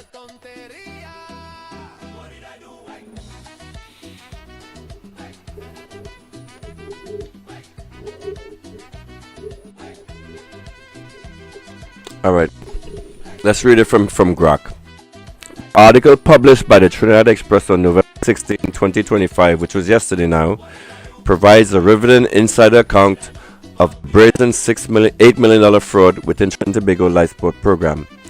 This is the it's a little deceptive in the writing. The $8 million payment after. This is the section where they distributed that $8 million at the end.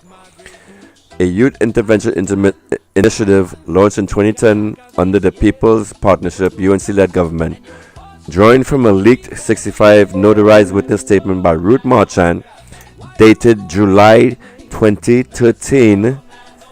In a confidential police dossier obtained by TV6 and the Express, it exposes not just the mechanics of the heist, but a culture of systemic corruption, bid rigging, and personal enrichment that permeated the Ministry of Sport and its affiliates.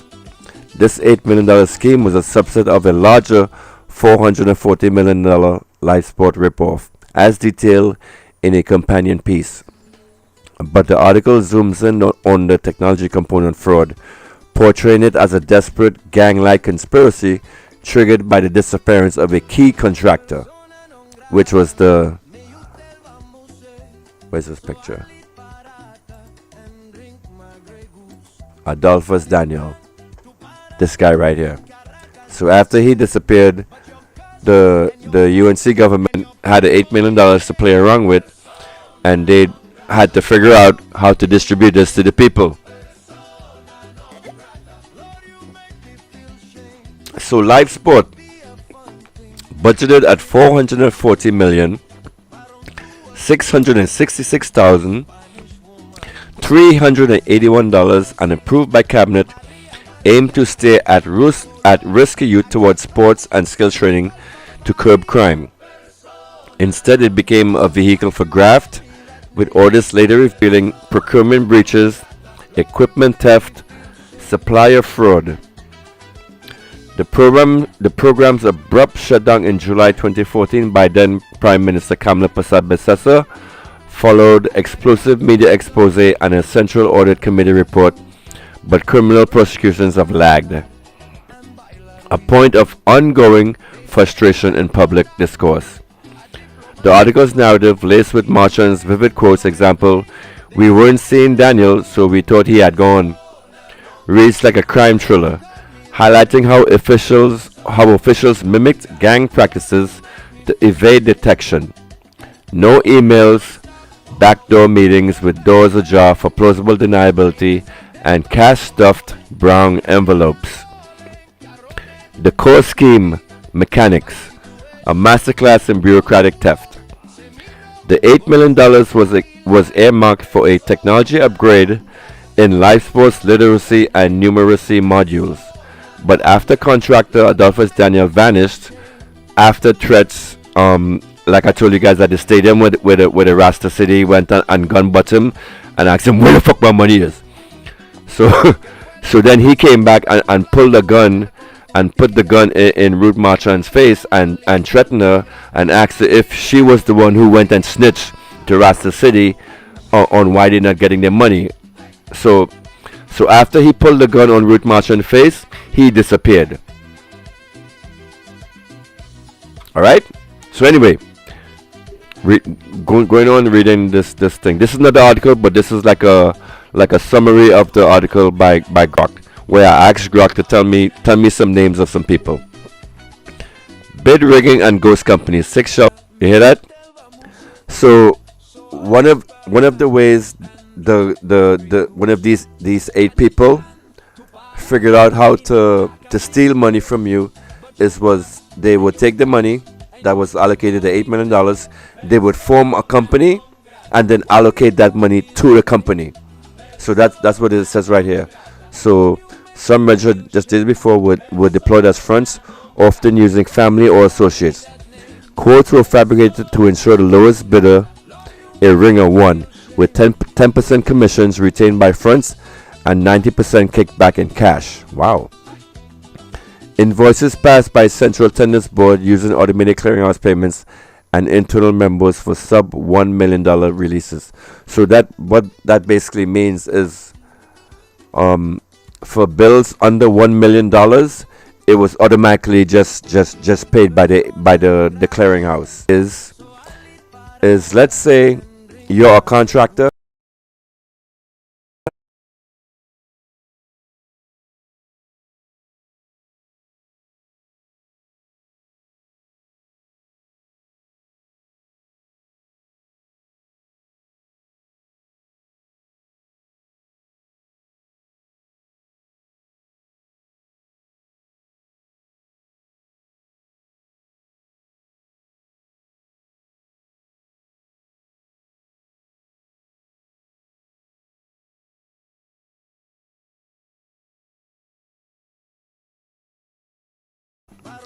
Understand that?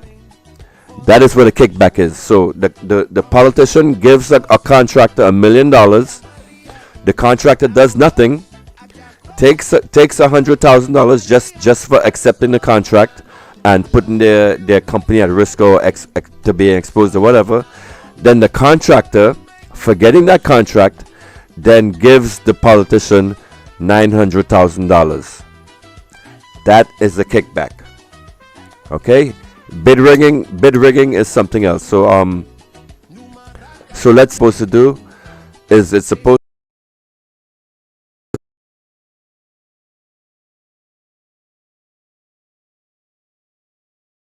lowest bid usually wins. So with bid rigging, when they submit like a contract to the public, their guy.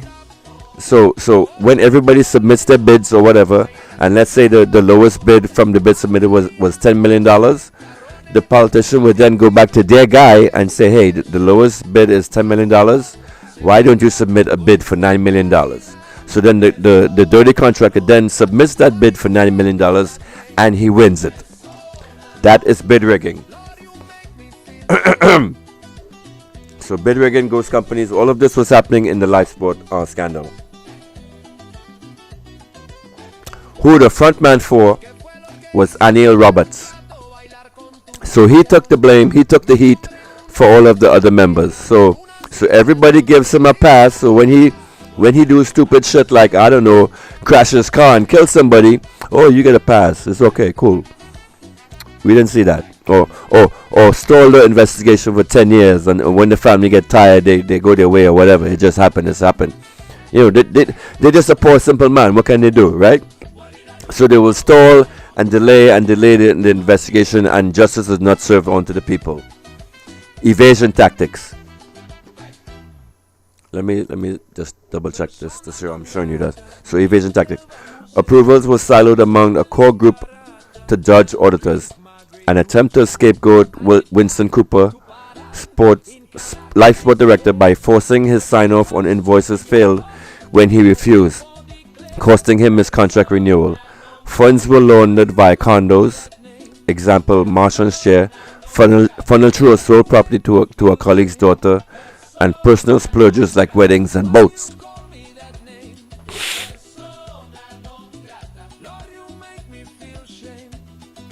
Scale and impact. The highest compounded Daniels prior $34 million siphoning off for undelivered work by May 2013. No deliverables materialize.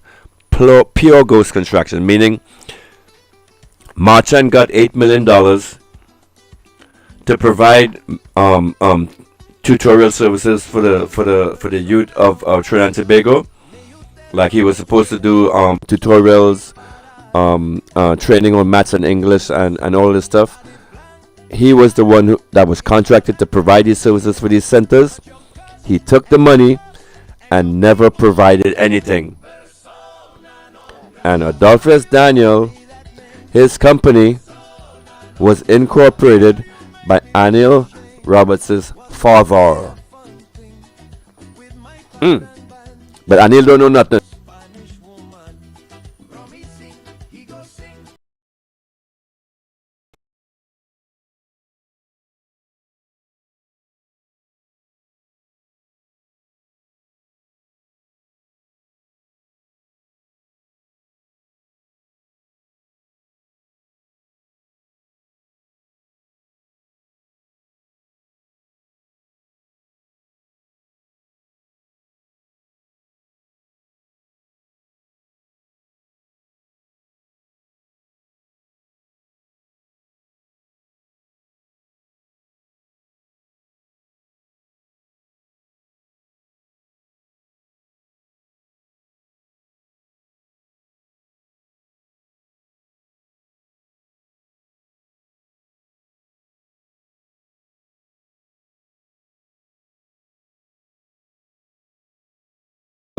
The actual citizens that they were supposed to help, the youth, the affected youth of the country.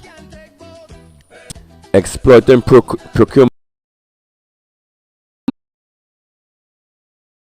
While officials partied on the proceeds, Marchand's statement given to the TTPS White Collar Division was a ticking time bomb, leaked over a decade later amid stalled probes, underscoring an institutional inertia.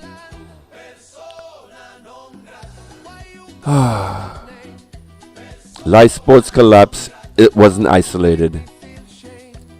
Launched under Sports Minister Anil Roberts, who resigned in 2014 amid the probe denying wrongdoing, it unraveled via 2024 audits revealing $1 billion plus in potential misuse across related schemes like EMBD. Wow. That is how much money this government stole from you guys. Artificial intelligence actually knows this shit and you guys don't. As of 2024-2025, police investigations remain active per ACP Kurt Simon, but no major convictions. Civil suits, however, have advanced. In July 2025, a High Court judge awarded nominal damage against Sport TT's ex-CEO John Mullenteal and 13 board members for rubber stamping the $34 million E-beam contract, slamming their fiduciary breaches despite ministerial pressures.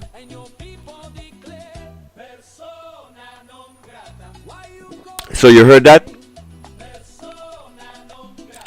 So Adolphus Daniel, after he got the $34 million and say he wasn't paying it back, was confident in that fact. Or maybe he was just angry because it says right here in the article, Sport TT's CEO John Mullenteal and 13 board members rubber stamped this, meaning the corrupt board members at Lifesports, Sport TT, they all must have gotten a piece of that $34 million payout, right? So let's say everybody gets $1 million. All this money is already distributed, so then now everything comes back onto the main guy, and he's like, "No, I'm not paying that shit."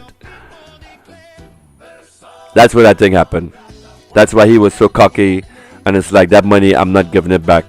So anyway, this man passed away. I'm not sure how he died. How did he die? But anyway, Anna Roberts is still out there, guys. Still doing damage to the country. Still embarrassing the country. Still in the UNC government. And like I told you guys before, with an evil government, compromised politicians have value. Because a compromised politician would always look out for his own ass, because he knows that they have something hanging over him, hanging over his head. Because let's just say, suppose this happened. Look at it, right? David Lee went against the UNC government when they told him that they want him to send out mass evictions to HGC. Why does HGC keep getting called in this shit? Woo! Anyway, David Lee refused to send out these mass eviction notices to the people. Big up to David Lee for that. And just because of that act alone, Mr. Lee, you get a pass in my book. You are not evil. But because he did that shit, all of a sudden now you're hearing stuff about David Lee getting recharged. That is how corrupt your government is, and that is the value of a compromised politician, because when they don't do what they are asked to do, they always have that axe hanging over their head. So whatever bullshit that is presented to Anna Roberts, the big great mouthpiece of the UNC, he has to do, because if he don't, he have all this shit hanging over him that is going to drop at any time. Don't you wonder why after all these years, all this time, that Anna Roberts still hasn't faced any justice, either from the courts or from the people? Why do you people still support this man? Why are you still on his doubles? I used to be actually, at one point in time when I was learning about Trinidad and Tobago politics, I used to actually listen to him talk. But this is when he was in opposition. And when you're an opposition member, just about anything you say against the government, it makes sense to people that's listening to you. But now that he's actually in charge in government, listening to his channel is almost revolting. Alright, so let's start naming some names now.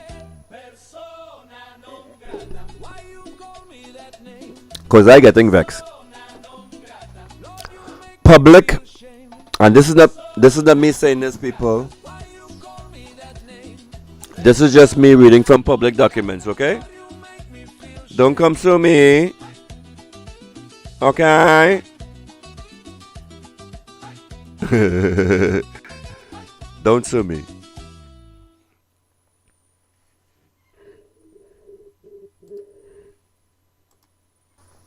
Alright. So let's start naming names. So out of that $8 million that was distributed, it was distributed to 8 people. 8 people got $1 million each from that payment. We can name one person, Ruth Marchand. She admitted that she took $1 million and put it into a condo. That was what was revealed in the Express article that came out today. Right? So now we're getting to the second person, guys. We're going to go to the second person, and we're going to name the name of that second person that got $1 million. $1 million that was not named in the Express article, but we are going to name them here on the Slimy Show. Oh, this is so fucking cool. You know what? Yo, you guys, look at it. Look, I don't know if you can see this post. Out of AI Grok is actually linking my account into research into this whole stuff. This is so freaking cool, man. All right, here we go. Let's name some names. Like and subscribe, guys. All of you still viewing with me, all you night owls. Welcome to the Slimy Show. I am Slimy. I'm broadcasting on the Workers' Right 868 platform. Renison is doing that because we're partners now.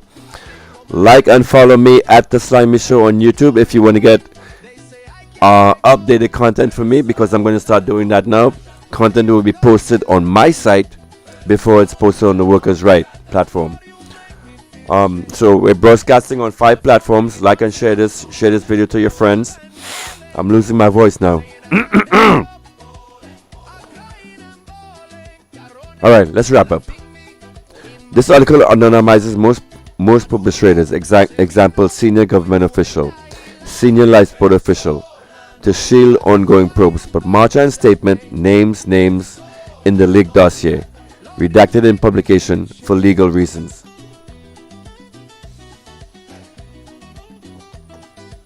Using the article's descriptions, cross-reference with web searches, example Guardian, Newsday, Wired 868, and X-Post, example 2020, example Penny Mafia's 2025 explainer, linking to historical coverage.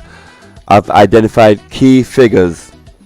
These draw from court records, audits, and media type-in pseudonyms to real individuals.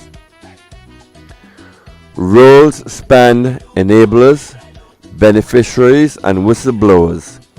No one from the $8 million core has been criminally convicted as of November 2025.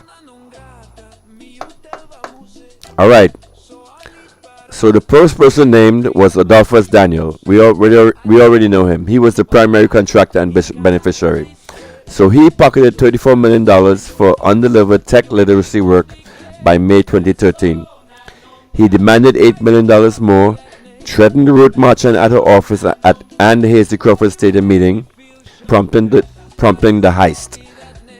Deceased per 2024 CNC 2023 report, vowed to keep funds in 2014, claiming he fought corruption, central to $34 million Sport TT civil suit. So Adolphus Daniel was the first person named. The second person named from the Trinidad and Tobago Express article, from artificial intelligence digging and doing the analysis, was Ruth Marchand. We already know that because she admitted to that. She handled budgets, paperwork, devised so she was the one who devised how to split the $8 million among themselves after Daniel disappeared. She is now in witness protection. Winston Cooper, Lifesport director, hired in 2013. Ex-police commissioner, targeted as fall guy for invoice sign-offs, refused, leading to contract non-renewal, not implicating in fraud, portrayed as integrity check. So Winston Cooper is a good guy. Anil Roberts, Minister of Sport, 2010 to 2014. Anil Roberts oversaw Lifesport, resigned August 2014 amidst audits probe denying involvement. Article implies ministerial pressure enables schemes. 2025 Express notes his silence on leaks. Ex post example Express Updates 2016 poll public on prosecutions under his watch.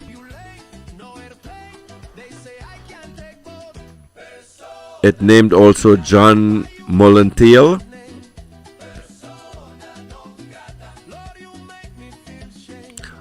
John Molentiel approved $34 million E-beam sole source contract. So Molentiel was the person that approved this whole $34 million fraud. It doesn't say how much money he got or if he was actually involved in this $8 million stuff. But why is this the AI giving me his name? But anyway, I'm just reading from the AI, guys. I'm not accusing any of these individuals of any kind of fraud. Dave Bob, no, I'm not accusing you of fraud, Dave Bob. But you're dead now. So Dave Bob, Lifesports official, deceased, aware of kickback practices via female friends fronts. No direct $8 million rules specified. So Dave Bob, you're clear from this one. So there's Sebastian Paddington, part of a 13-member board, sued civilly 2025, approved flawed contracts under ministerial directives. So what minister was who was the minister that was directing him? Anybody know? What minister of sport was directing Sebastian Paddington to vote in a certain way? Are you guys understanding the significance of board positions now? Are you guys now terrified that you've heard the ground report and all this in social media for the past few months about this scramble to put UNC operatives in board positions? Doesn't that concern you just a little bit now, knowing the level of corruption that board members can get themselves into? So why was this push put out on social media for all, and you hear it up to this day? People blatantly calling into social media programs asking why they haven't been assigned board positions yet. Utter corruption, stink and dirtiness. I've never seen anything like this in my life. So let's continue. I'm not exactly sure why the artificial intelligence named all these names. The one name I was looking for was Mikey K, because he was employed under the Lifesports program, getting $90-something thousand a month. I was actually hoping that the AI would spit out his name, but there's nothing here as yet. Maybe I should dig a little deeper. All right, so here's this right here. In the Express article, it said that one of the people that received the $1 million payout used that $1 million to fund a wedding. Who got married around that time? Anybody know?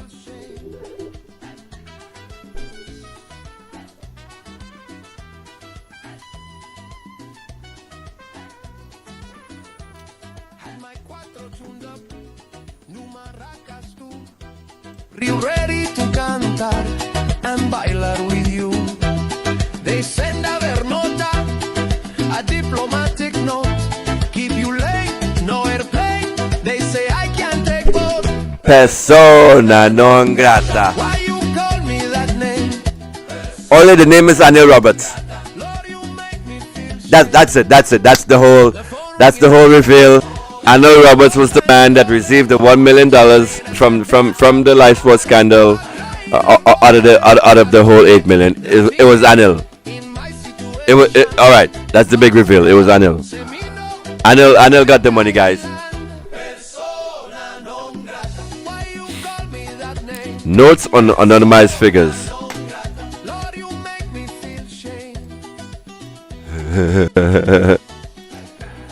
Anil got the money. Anil got $1 million from Lifesports. It's right here.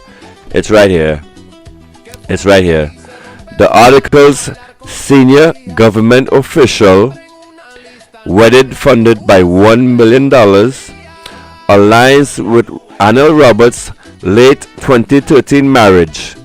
Timeline per X Fudgy 88. Senior Lifesport official bid rigging engine room matches Sport TT insiders like Mullen Tail. I don't know about that. I'm not calling Mullen Tail name. Mr. Mullen Tail, if you're out there, please don't show me. This is all artificial intelligence. I'm just reading what the AI is saying and what the AI put together because I asked the AI to investigate for me because I only had a limited amount of time to present this to you guys.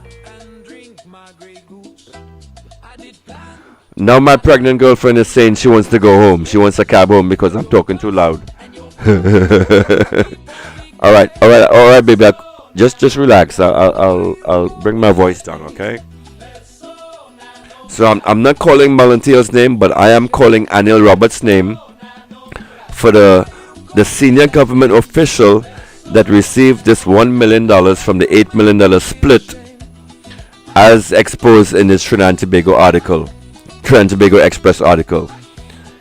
Female friend and husband, 10% friends and others, former soldier, boat buyer, remain unnamed in sources, likely to protect probes. Socially, blah, blah, blah, blah.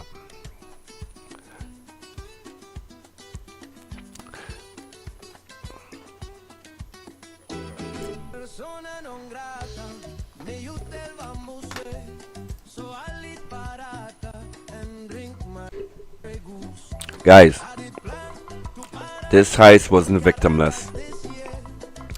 It starved the youth programs, fueling the crime it targeted. March-ons protections, hints at risk. Example, the 2020 Tahal. That's Dana C. Tahal. Am I going to get myself in trouble for calling her name?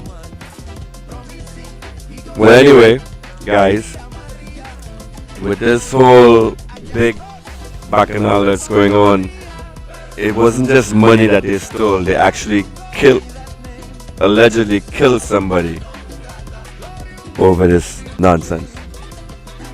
So Dana Sitahal. All right, let's just read what the AI says. This heist wasn't victimless. It starved youth programs, fueling the crime it targeted.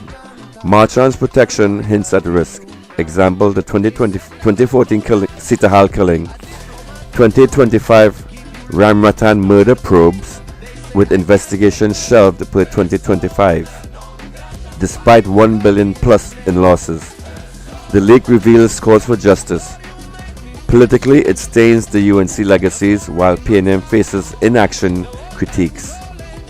As ex-user Rakos noted in November 25, anticipation builds for part 2, potentially naming more. Ultimately, the article indicates a rotten system where evil forbids questioning.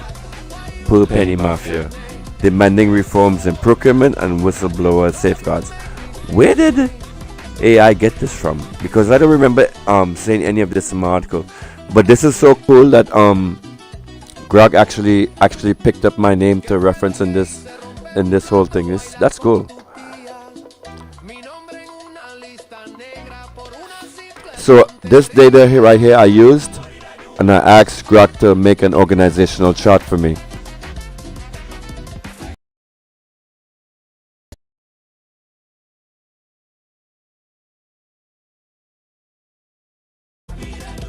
According to Jack Warner, right? So the Dutty cabinet approved $440 million.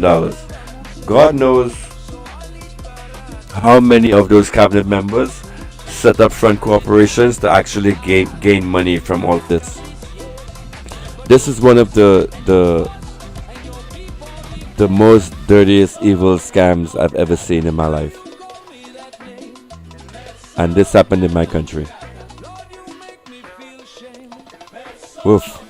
But anyway, guys, so let's swing back around again to St. Vincent. So ladies and gentlemen, my St. Vincent brothers and sisters, if you actually stayed with me all this time and you listened to all of the stuff about Anil Roberts and the massive amount of fraud that he was involved in our country, and asking yourself, how is this man still in government? And then you should be asking yourself the other question, why is this man talking on politics in my country.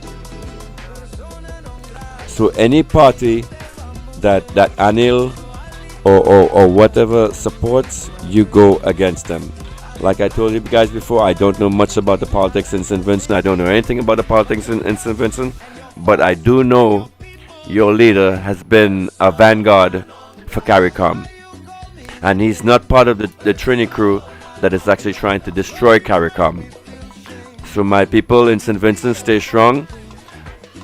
And I'll be honest with you, economically, things are not going to get better for you anytime soon. No matter which government you elect, things are not going to get better for you economically.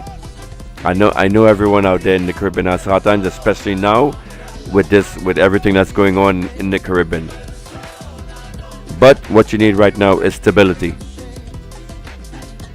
From my opinion, your government has been one of the ones that's out there maintaining the strength of CARICOM, maintaining the unity that Trinidad and Tobago's government is trying to disrupt. So you people stay strong. Be aware of the mindfuck that's coming for you in the next week. Be aware of their social media. What's the word? Beware of the social media prostitutes that will be coming to your land next week to try to manipulate your heads, to try to manipulate you to vote in a certain way. You do not want a repeat in St. Vincent as to what is happening in Trinidad and Tobago. Don't make me have to come onto this video in 3 months, St. Vincent, and say I told you so, because I told you so. Alright?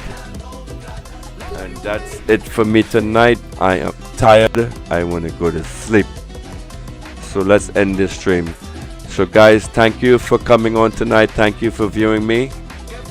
Like and subscribe to the Slimy Show. Hit me a follow if you enjoyed my content, if you enjoyed my sore throat, if you can still bear through that. Hit me a like and subscribe. So we're broadcasting on the Workers' Right 868 platform. We're broadcasting on the Workers' Right website. That website, I encourage you guys to go take a look at the website. Browse and sign up. We need volunteers.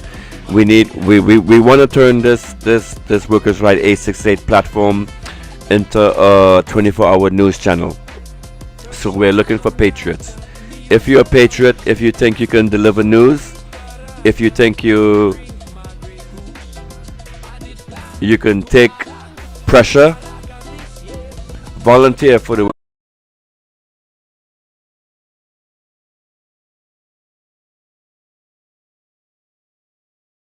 country. Right? So okay, let me end this. Let me pull this, my last slide for you for the night.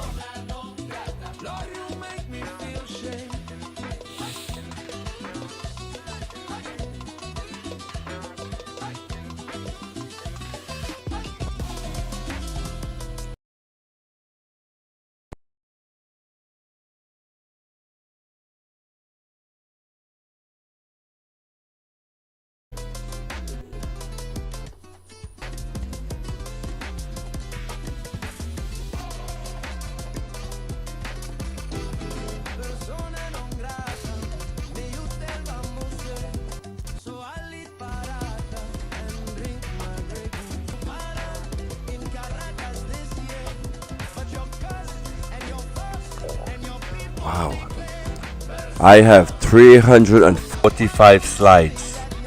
Holy shit. So I took my time and actually created 345 slides for you ungrateful motherfuckers.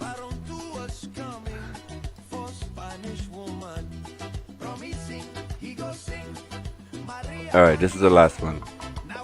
Alright. Let's bring it up.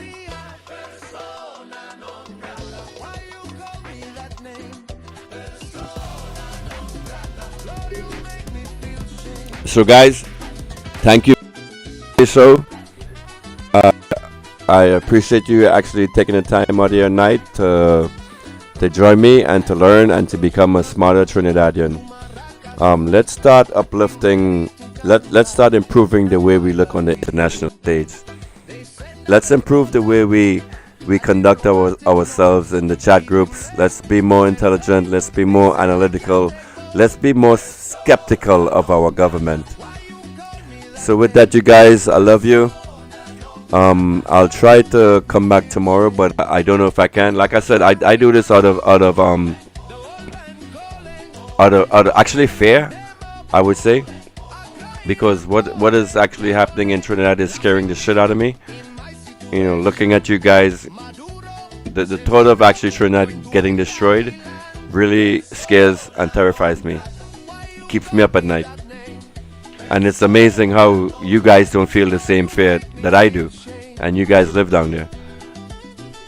I wish you guys would wake up.